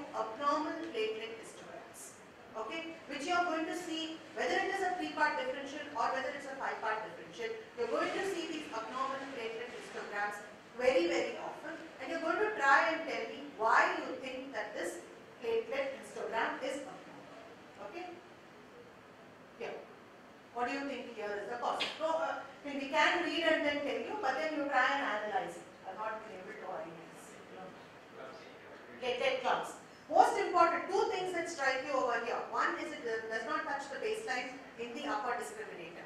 Two, it has plenty of, it's not an even curve. Okay? So, you only have to look at this. You don't need all this masala over here. When you look at this, you know that there are platelet clumps. And when the platelet count is 54, which is starred, okay, now this is an impedance method and it is going to ask you for a reflex testing, and you are going to go and do another reflex testing, which is going to add up your cost. So let's not discuss that. Let's just try and analyze the histograms, which is what we are primarily doing. Oh, what is this here? Whatever is in blue is the normal platelet histogram of the bag. So what happens here?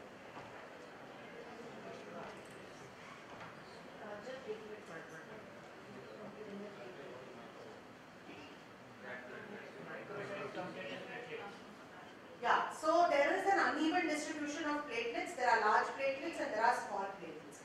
But net what has happened? It has given you a platelet count which is low, okay? But it is not able to give you the MPV. So you really don't know what is the MPV over here. It doesn't give you the PDW. It doesn't give you the platelet to large cell ratio over here. So because the curve does not fit, it has failed to provide you with the basic MPV also.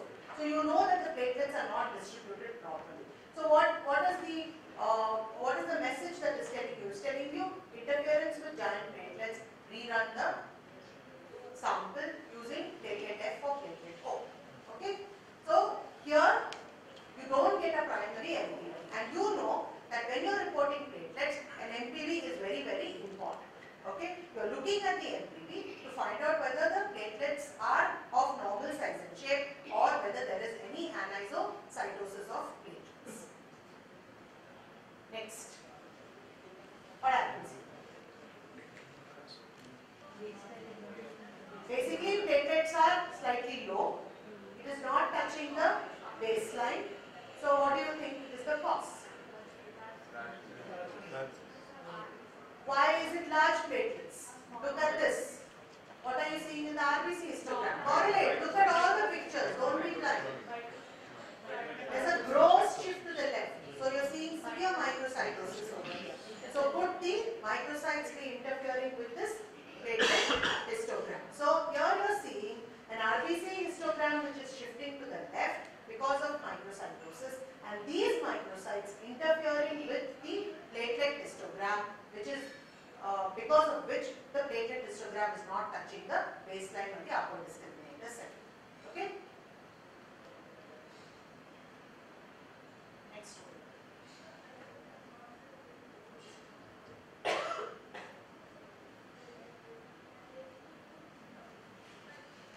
Here again, you have a platelet which is giving you all the parameters, but the platelet count is extremely low. Okay? What happens here?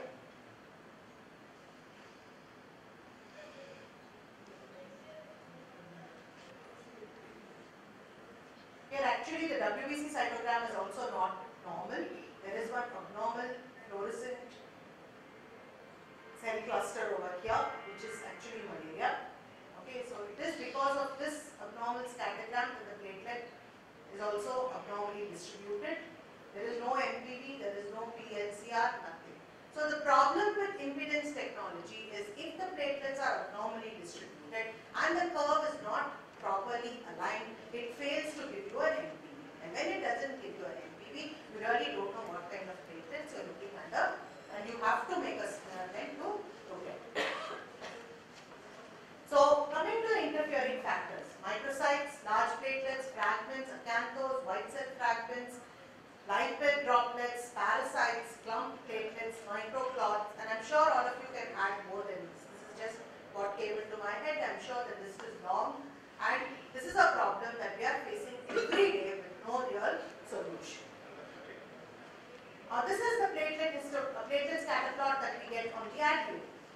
where the normal platelets lie. This is where the large platelets are counted. Okay, this is where the RBC ghosts are, and this is where the RBC fragments lie. Okay, the red cells don't come and interfere over here, and what is seen between these two lines is only platelets. So what you are seeing is actually a true count of the platelet, and since the linearity of the platelets is from 0 to 35 lakhs, you can very safely give away any platelet count that comes, even when you get a platelet count of 1000. Okay. Now these are platelet clumps, these are platelets, these are also platelets. And all these have to be counted. You can't just leave them off and give any value that you need. So how are we going to get into this? What is the solution to the problem? Impedance will not count any of these. So we really have a major issue where platelets are concerned. So here you have a platelet count of 10 lakhs, okay, and you're still getting all the platelets being counted with an MPV of 8.5, which is normal, despite the presence of NRBCs. Platelet clumps will sit here, which is discrete from the NRBCs. So you're getting an accurate platelet count. That is just what I'm trying to see. Now, because there's so much research that is going on into the various platelets and numerous methods of counting platelets have been derived, we are getting a huge number of platelet parameters. MPV, which all of us know, mean platelet volume. PDW is very similar to RDW, which is the platelet distribution width, and it's 9 to 14 femtoliter. LPLT is what comes in the ADVIA, which denotes the number of large platelets in the sample. Now this is included in the primary count. So all for users of ADVIA, you know that you don't have to add it to the primary count. It is part of the primary count. So you just report whatever platelet count that comes. Now Sysmex gives you a PLCR, which is a platelet large cell ratio, which is the percentage of large platelets with volume greater than 12 femtoliter, and the normal range is between 15 to 35%, which I thought was very, very high. Okay, now 12 femtoliter is the floating discriminator. You remember I told you right at the beginning that nowadays, because we want to derive newer parameters, we are using floating discriminators. So here, to get the PLCR, they are using a floating discriminator of 12 femtoliters, and anything which is more than 12 femtoliter is called a large cell. And you find a platelet large cell ratio. Then you have platelet clumps, and on the ADVIA you get a numerical value of the clump. Then you have a mean platelet component, which denotes platelet activation, and a platelet. So the number of parameters that we are getting from platelets and the histograms is going on increasing, and we need to really correlate the MPV with the LPLP or the PLCR, and you have to say whether this sample has just normal platelets or whether there are large platelets. Now there were questions whether I should change the platelet count. So you have to establish a protocol. If there are so many large platelets present, then I will change the count. Or if my PLCR ratio is greater than so much, then I will change my platelet count. So that's an individual laboratory policy. Yes?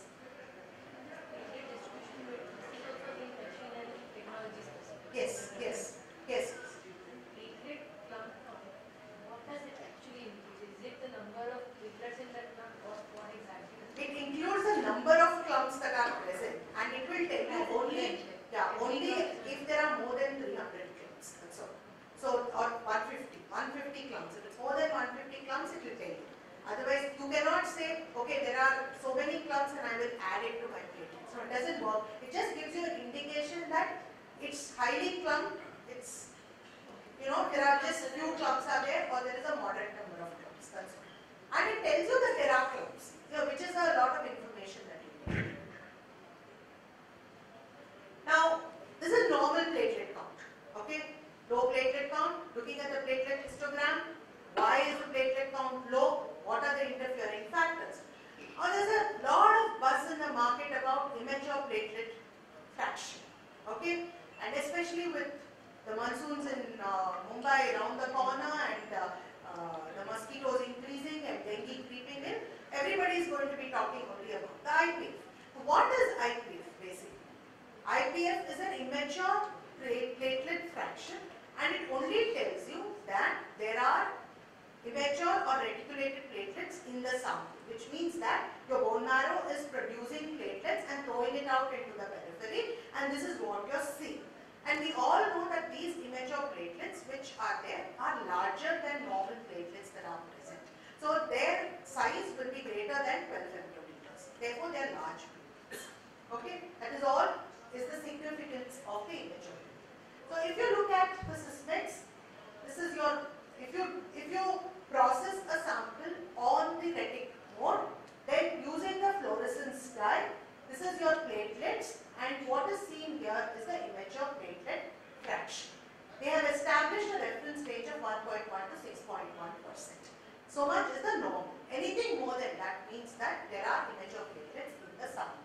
Please remember, you need reticulocyte state reagents, and you need the software, and then you have to do the particular test. Okay. So similarly, same thing, this is the platelet F, and this is the IPF portion of the platelet F.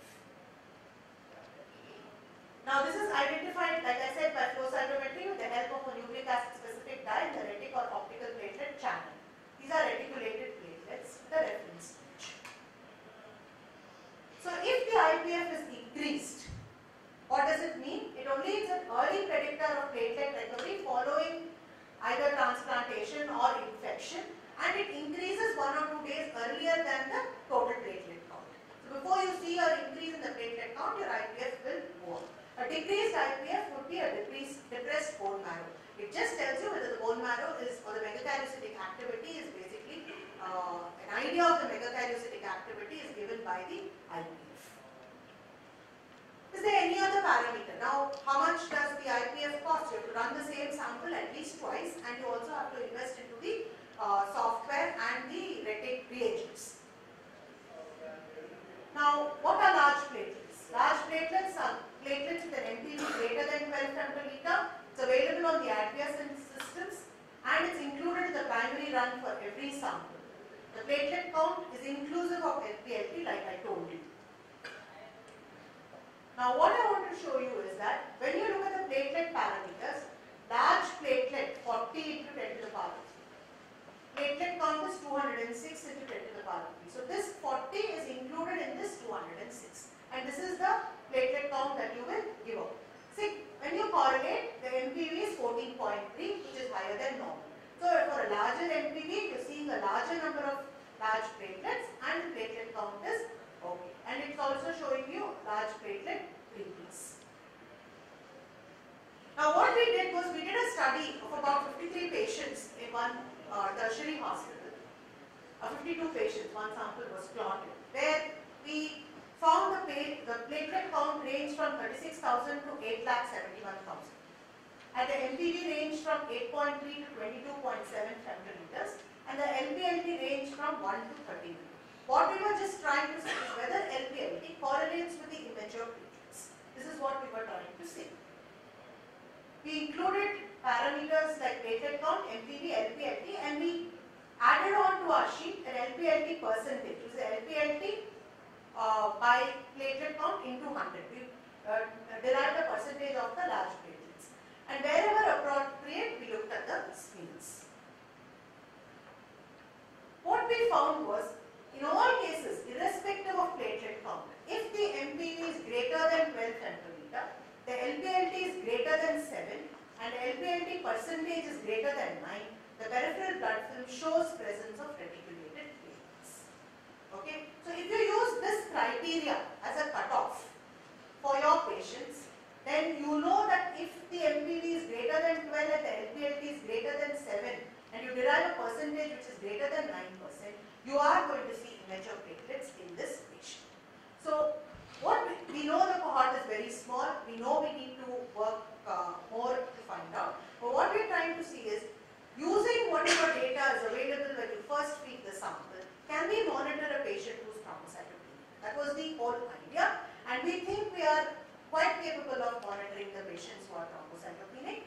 So we are extending the study now, and hopefully in the next 6 months we will come out with data to say how you can use this LPLT percentage to monitor your thrombocytopenic patients.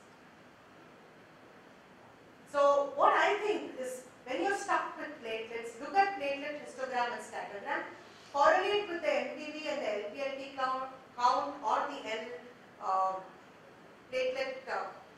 platelet large cell ratio, derive the LPLT percentage over here, and we hope that we can use it as a follow-up of all thrombocytopenic patients. The advantage that we are trying to give to the patient is that you don't have to use various methods and keep refeeding the sample, and whatever data we are trying to get, you're getting it out of the primary run of the sample itself. So platelets are complicated, and I think each lab needs to establish its own protocol for reporting platelets, for reviewing thrombocytopenia slides or thrombocytosis slides. It definitely, in today's practice, does not make great sense to keep changing platelet counts because we don't have scientific literature to back it, and we don't have proof if the patient comes with a suit against us. So we don't have any data to say that yes, I looked at this smear and I changed the platelet count from 20,000 to 40,000. And honestly, from 20 to 40,000, what have you gained? You've really not gained anything. So I think you please go back, relook at your platelet way of platelet reporting. Look at, this is a golden opportunity for the next 3 months to look at all your platelet histograms because of all the various infections that are going to come in now. You're going to get tons of thrombocytopenic patients. So you'll be able to understand how to go about reporting platelets, and you derive your own policies, and maybe you can also get a lot of data, compare it with people who are using similar machines. So it's always good to compare apples and not apples and oranges. So I don't think two technologies should be compared, and it's difficult to say that in this system you can use this as a cutoff and in that system you can use that as a cutoff. You can't do that. You have to use the same cutoff for the same system. So I think this is a good time when each of you can look at your histograms, understand what is wrong. Please look at the MPV before you sign off your platelets. I think that is the take-home message as far as platelets go, that the histogram plays a big role and the MPV plays a big role. And if you're looking for large platelets, you have systems that tell you if there are large platelets. Please look at large platelets also. Any questions on platelets? Large platelets, like in physiologically what we see say in Western population, that also did you find the higher percentage? Yes. This is done primarily in the Northeast, and it includes patients who are abnormal and also normal. So that's what I said. The cohort is very small. We have not, we've got the data quite recently. So we're working on an extended data, and even in those patients who have physiological macrothrombocytopenia, we have found that there are these large platelets. Now, whether we want to call them immature platelets, I don't know, because I'm not quite sure that they can be called immature platelets, but they fit into the same category of an immature platelet in terms of size and shape. So therefore, you'll be forced to call them immature platelets. It's constitutional macrothrombocytopenia. Okay, that's what it is. And we're using those patients or those people who come for a routine master health checkup or something, those samples have also been fed, and the same proportion is there. So if you take those kind of people who say have 1,20,000 platelets with a large platelet count of about 20 or 25 and a percentage which goes about 20, they have these large platelets. But whereas you take the same northeastern guy who comes with 1,10,000, whose MPV is 10 or 11, he does not have that many large platelets. So it works even with constitutional macrothrombocytopenia. Like I said, we are expanding the study, and hopefully within about 6 months, we should be able to get more data to authenticate. In such case, it is clear asking us where can we count is reduced with large platelets. Yeah, because even if you're going to look at your smear, see, you want to push it to 150, you can push it to 150. 130 can easily be pushed to 150. But it is 130 with large platelets, that's all.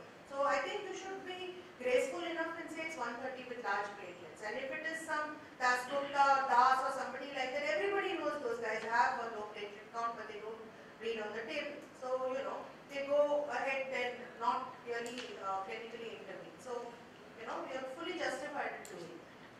does mean platelet component help to differentiate? Mean platelet component really does not help for size. It shows degranulation of platelets. So it's not really, we didn't find any major difference in cases which are just macrothrombocytes. So should that mean that they are all normal for? They are functionally normal. They are functionally normal. Yes.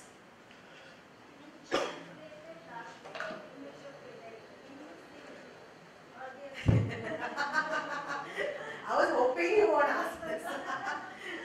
Actually, it is the same. Okay.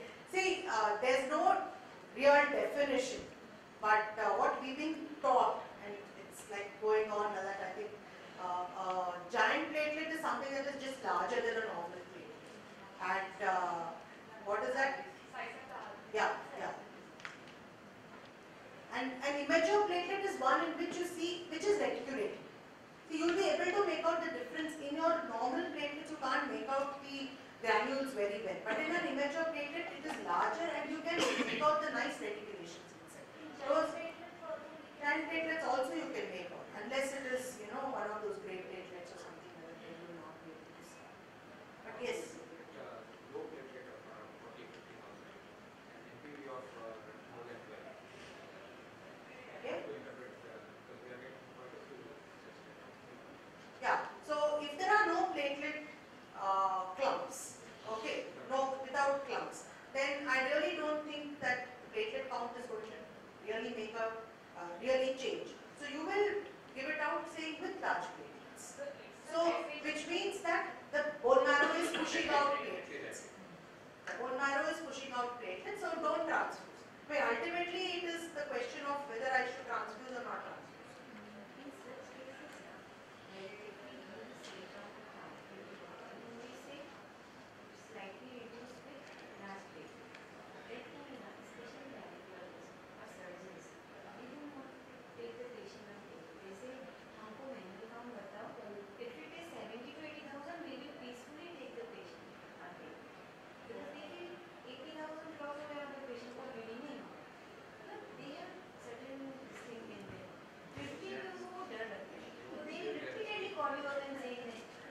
No, see, okay, now you're at 50,000, you're calling it 80,000 and you're asking them to take up for surgery. Perfectly fine. You have no proof to say that my 50 is 80. Okay. So the patient bleeds on the table. You are also liable, na? What is your proof to say that 50 is 80? How much is that number? Yeah, the number is 50. No, see, my point is, see, are we doing... Large platelets are not being counted. Large platelet is not counted They are in the not being machine. counted by the cell counter. So on the slide, the screen the cell counter actually it counts the large platelets. See, if it is purely impedance, yes, that means you have to check every slide and you have to change every slide. Okay, so how is smear the best method to look at that? The technique of smear making does not allow for equal distribution of platelet count. Depending upon the technician, how angry he is with you and how less angry. If he is angry, then he will make fast. Then the distribution will be different. If he is pleased with you, asked him to do only 2 smears, then he will make nicely. So the distribution will be nice. So how are you saying that your count on the smear is better than what the machine counts? Forget the technology. Let's keep the technology aside for a while.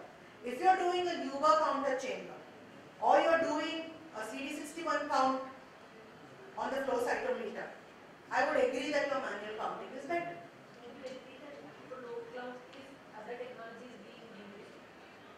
Advisable to do Nuber Provided you have good technicians. Honestly, I have forgotten how to see the rulings on the Nuber chamber. I might not even be able to focus. So, if you have a good technician who actually counts, it's definitely better than the smear. It's good technician. No, but that is a it's not found only, no. But they keep on changing, so you cannot have really faith on it. So what better Nuber? Then you give counter value, no? At least you have paper. to say that if somebody files a case against you, see my counter said this and my rules in the lab say I give the counter value.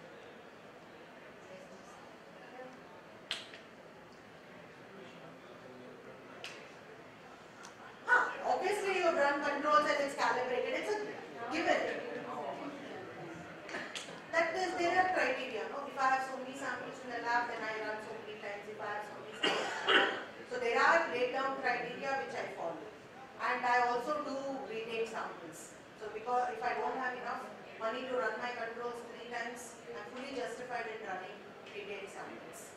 Even NDPL 112 says that. If you're a small lab with, with limited number of samples, you can use your retake samples. So I think you're fully justified if you're using a cell counter which is calibrated, which you're running controls. You can do it.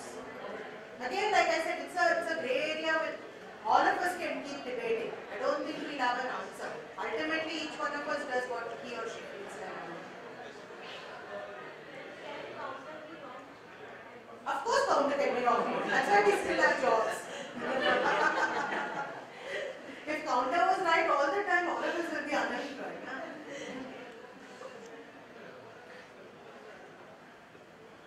Okay. So we go to the last part, which is WBCs. So this is the WBC histogram again, which we see on a 3-part, where you have the lymphocytes, the mixed cells, and the neutrophils. So it's plotted with cell size on x-axis and the cell number on the y-axis, and it gives you these various parameters. Now, the automated WBC differentials on the 4 major, manufacturers. Abbott uses a multi-angle polarized scatter separation, where cell size, granularity, and internal complexity depends.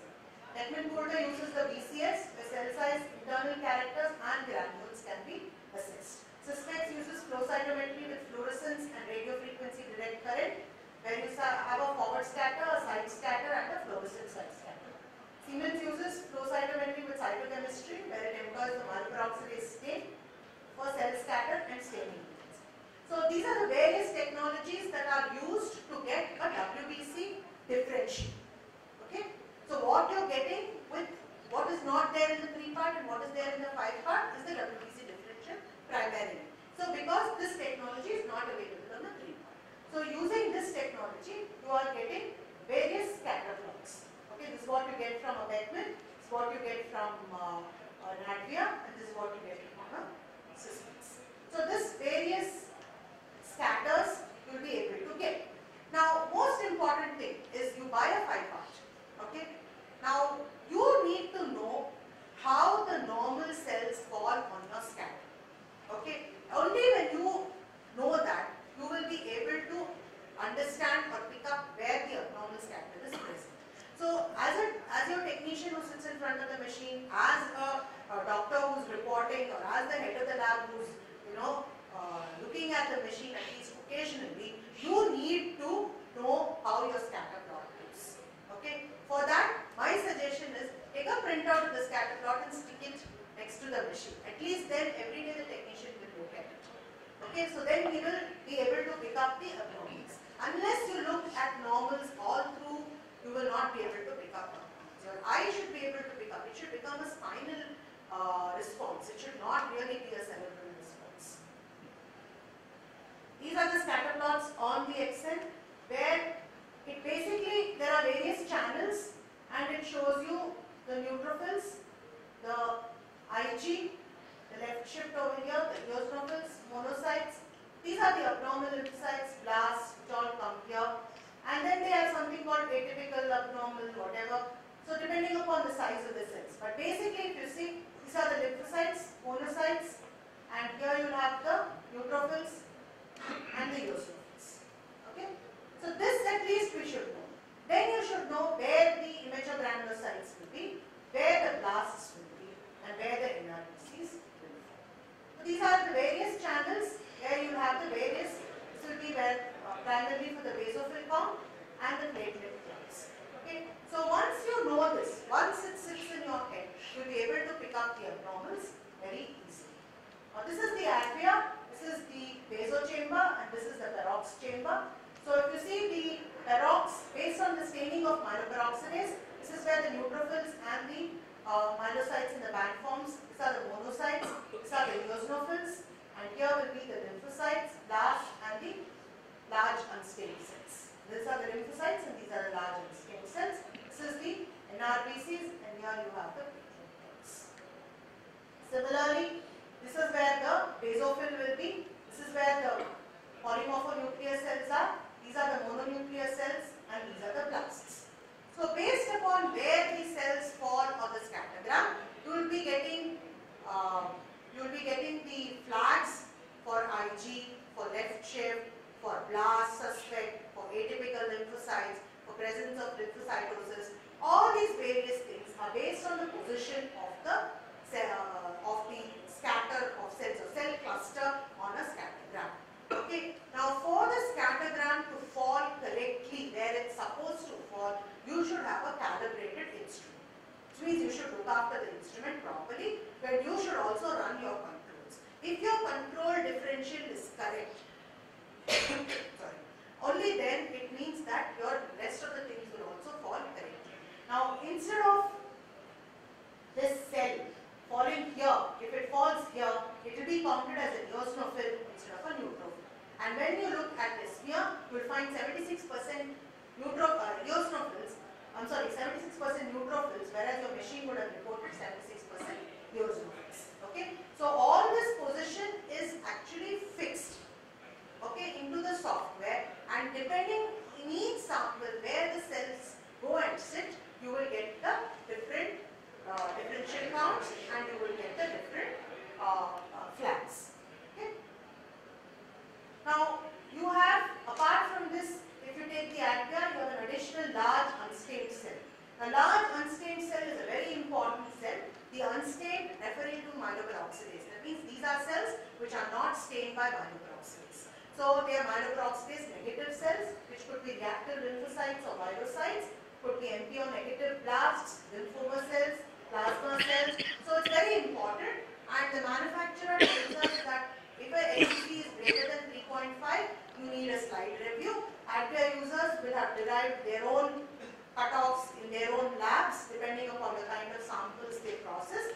Anything above 3.5, 4, 4.5 depending upon your patient population will be used as your cutoff to decide when you want to do a manual screening of a manual review of the diagnosis.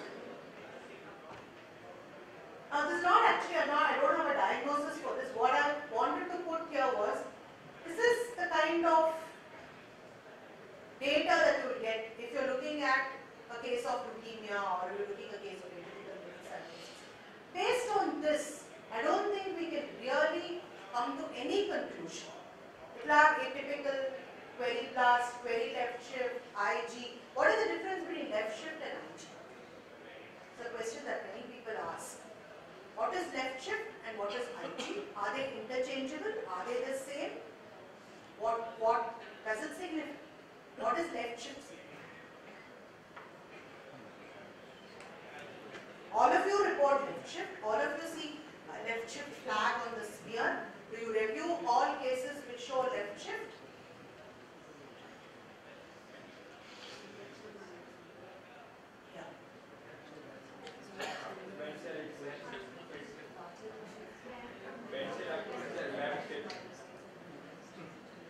So what does left shift mean? Left shift is only showing you band forms basically. Okay, so left shift is there, okay, there are bands. Most people don't even report bands. Most people don't report bands. And what does IG mean? IG means myelocyte and metamyelocytes. Okay, so IG becomes a little significant in the peripheral smear, whereas your left shift really does not become significant. So you don't have to review every case which shows a left shift flag, but you definitely have to look at a smear which shows you an IG. But with this, I definitely have to make a smear, and I have to look at, because platelet is low and total count is high. Okay. Now I was telling you about the blasts. So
So I'm getting so much of information out of this. I know that there are plus, I know that these are empty or negative. So when I scale, I'll be able to get a much better. Similar case. What do you find? Blast population. See, the machine will compare the baso and the perox and then only give you the blast suspect. It doesn't look just at one scattergram. The algorithm is based on both scattergrams. How many LUCs are there? How many blasts are there? There is a definite algorithm and then it gives you the blast suspect. So here it gives you almost 29% blast and LUCs are 74. Okay? So this was a case of BALL which we confirmed on fluid. So here you will be able to say it's lymphoid and go forward. Okay. What are you seeing here? All that you're seeing, you're not seeing lymphocytes. You're seeing some lymphocytes, no large cells, no monocytes, and intense perox activity, which is going down into the eosinophilic area. Okay. What is the malignancy that gives you intense perox activity? M3. M3 is the one which gives you intense perox activity. So this particular graph is quite significant and that you can actually diagnose AML M3 based upon this calculation. What is this? Someone interpreting. People are using it. What is here? Lymphocytes. Some amount of LUC. Monocyte population. And there is some perox activity over here. We're finding some amount of polymorphonucleosides, large number of mononuclear cells, and plenty of blasts. Okay, this shape is characteristic of AML M4. Okay, you can take it from me that it is M4. Okay, so you don't even have to really worry. The shapes of the perox and the basographs are so typical of the myeloid leukemias that you can go ahead and comment on your report that this is M4, this is M5, or this is M3, or this is M2. You will not be wrong. There is no point because, see, in India especially, all patients cannot afford flow cytometry. So definitely you have to differentiate between myeloid and lymphoid to tell the patient. And in myeloid, we can give so much of information that it is definitely very, very useful. Madam, can I just interrupt? Sorry. Couple of announcements and then. Sure. Sorry everyone. Sorry madam. There are a couple of announcements and I think I'm allowed. 5:40. Once this our session gets over, we have arranged for a group photograph. A lot of people from all over India assembled. Let's have a group photograph. We have identified the spot. 5:45, 6 o'clock. Once we are done, tea, coffee will be served, and from there. From the ballroom will move. 7 onwards, we have planned a evening, which should be, I'm sure it will be good. So there's a stand-up comedian and things like that. We have arranged for that, so we can have assemble at 7:15 and have a good time. And tomorrow, our conference begins sharp at 10 o'clock. But we have arranged breakfast sessions. Now, breakfast sessions are, there are 7 breakfast sessions in which breakfast would be served only in these 7 breakfast sessions. Breakfasts are not going to be served anywhere else. For those who are residing in the hotel and for those who are not residing and coming up. Please remember the breakfasts are being served in these 7 breakout sessions. These 7 breakout sessions have been made interesting by the company. They have organized few sessions which are, and the topics are provided outside. You can look at the topic, the agenda key card as well. So you can choose which you want to attend. But again, the breakfast is the same. There's no change in the breakfast. Topics are different. So choose it. But one thing to remember is breakfast are going to be served here. Please bear with us. And we begin after 10. Sorry again, madam. Sorry.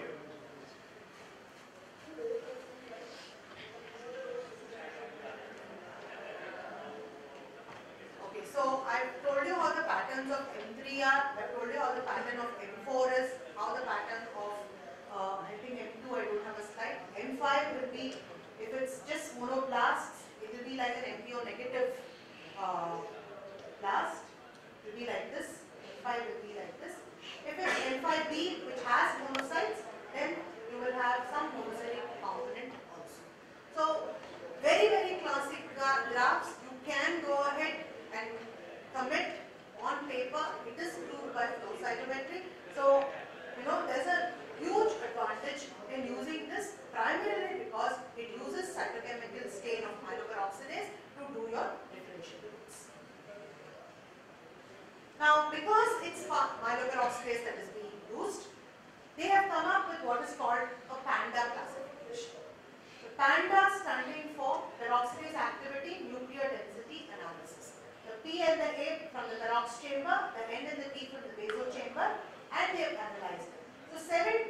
B0 to B6 and B0 to B2. This is 3 nuclear density patterns and 7 peroxidase patterns.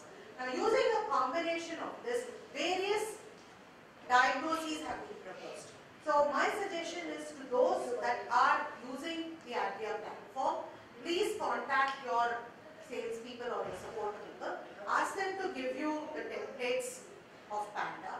Every time your leukemia comes, you use the template, try to find out into which it falls. So what is the combination? P0, D0, P0, D1, P0, D2. Which combination it forms, and these are the diagnoses that are associated with it. Okay? So you can use this even if it is 1 or 2 leukemias and you are using the Appi platform. It's a good idea to start using the template. I have not put the templates here because I don't want to confuse people who are non-users. Okay, so users, please contact your application people and you can start using this classification tool. No. We have to use, there are templates which we place on the peroxide baso channels and you arrive at this combination P0 and D0 or P1 and D1, and then you can say if it's like say P1, D1, then it will become M1, M5A, M2 or M4. So that is it's not a hard and fast classification. It's a classification that has been provided by them. They have looked at numerous of these graphs and they have tried to arrive at a classification. This is something we have looking at the pattern. Yeah. You can put it on the screen. You can call back that particular sample and put it on the screen. That's easier than doing it on the screen. Is easier. Call that back. Okay, that was malignant. Now I want to look at infectious mononucleosis, which is again a very often missed diagnosis. What we are getting here is atypical cells. So you are seeing atypical cells, lymphocytes and LUCs. And looking at the WBC count and lymphocyte count which is high and an LUC count that is high, and looking at this pattern with no blasts, you can come to a diagnosis of infectious mononucleosis. Now lots of theories are coming about how to diagnose sepsis from the scatter plots. Suspense is coming out with a lot of methods to diagnose sepsis.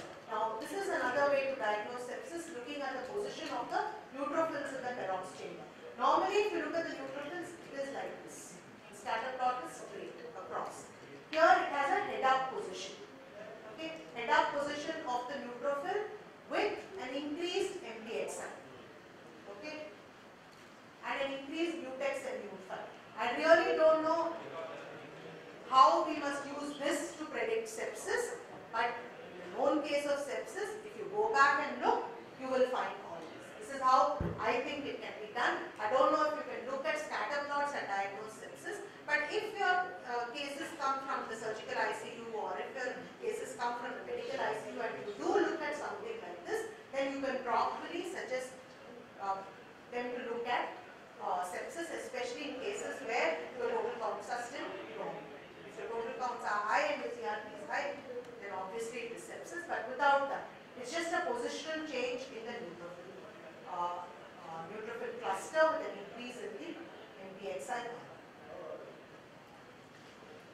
Coming to the immature granulocytes.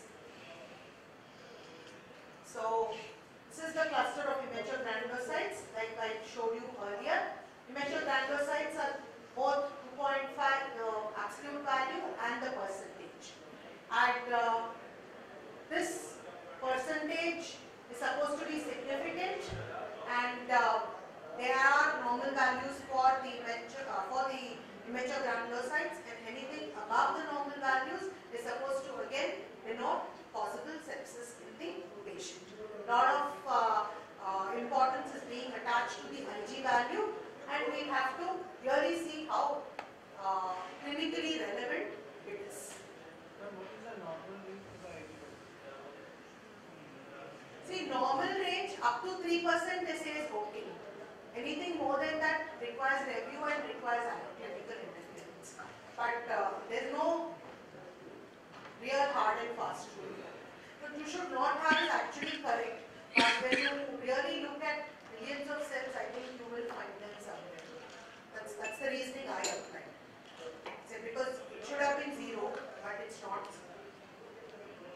But even in a normal person, if you screen at least 1000 WBCs on the peripheral smear, you will find a metamyelocyte and a monocyte. But that should be less than 1%.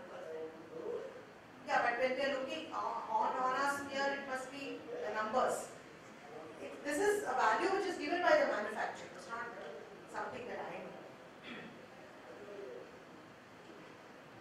These are all the IG slides that you're getting on the Sysmex machine. So it's a reportable parameter, both in percentage and absolute form, and it's based on fluorescent flow cytometry, and it correlates with the IG flag.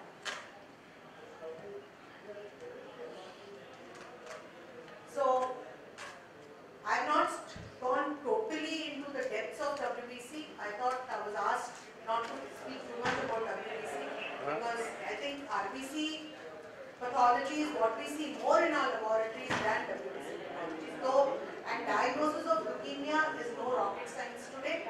Okay, it is very, even a first year student knows how to diagnose leukemia but not hematology. So I think the reason why we went more into RBC is because that's more common. It is more the bread and butter of our hematology laboratory vis-a-vis leukemia. So, any questions?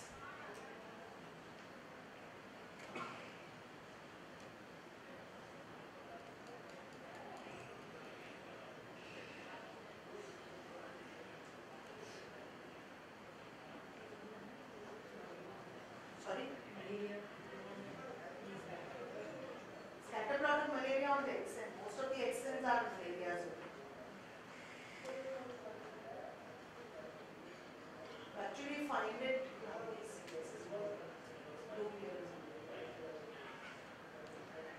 Most of the platelet ones are malaria.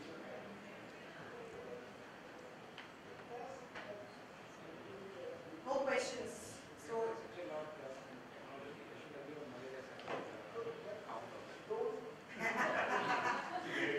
I think all companies are working to diagnose malaria.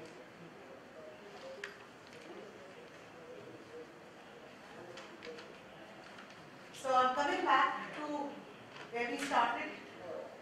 This is the data that we get. Are we better prepared at the end of 2.5 hours?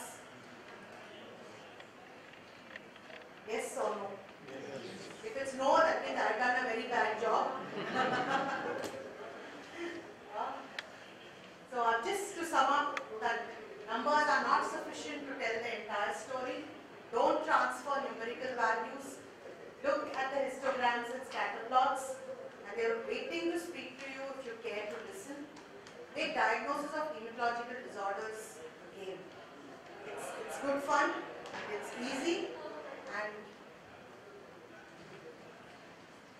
interesting. So I want to end by saying that today there's so much stress on visual content that as pathologists we are not looking at the visual content. It's full of visual marketing. If you don't put pictures up on WhatsApp or Twitter, nobody even reads your post. If you don't have something, don't have a picture on Facebook, you don't have a like. So when there's so much of visual content everywhere, I think we should also start thinking visually. That's my humble request to you. I request you to start practicing that from today.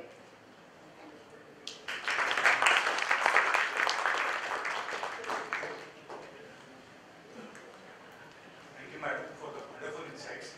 Very informative. I would request Dr. Rakesh Vaidya sir to please hand over the microphone.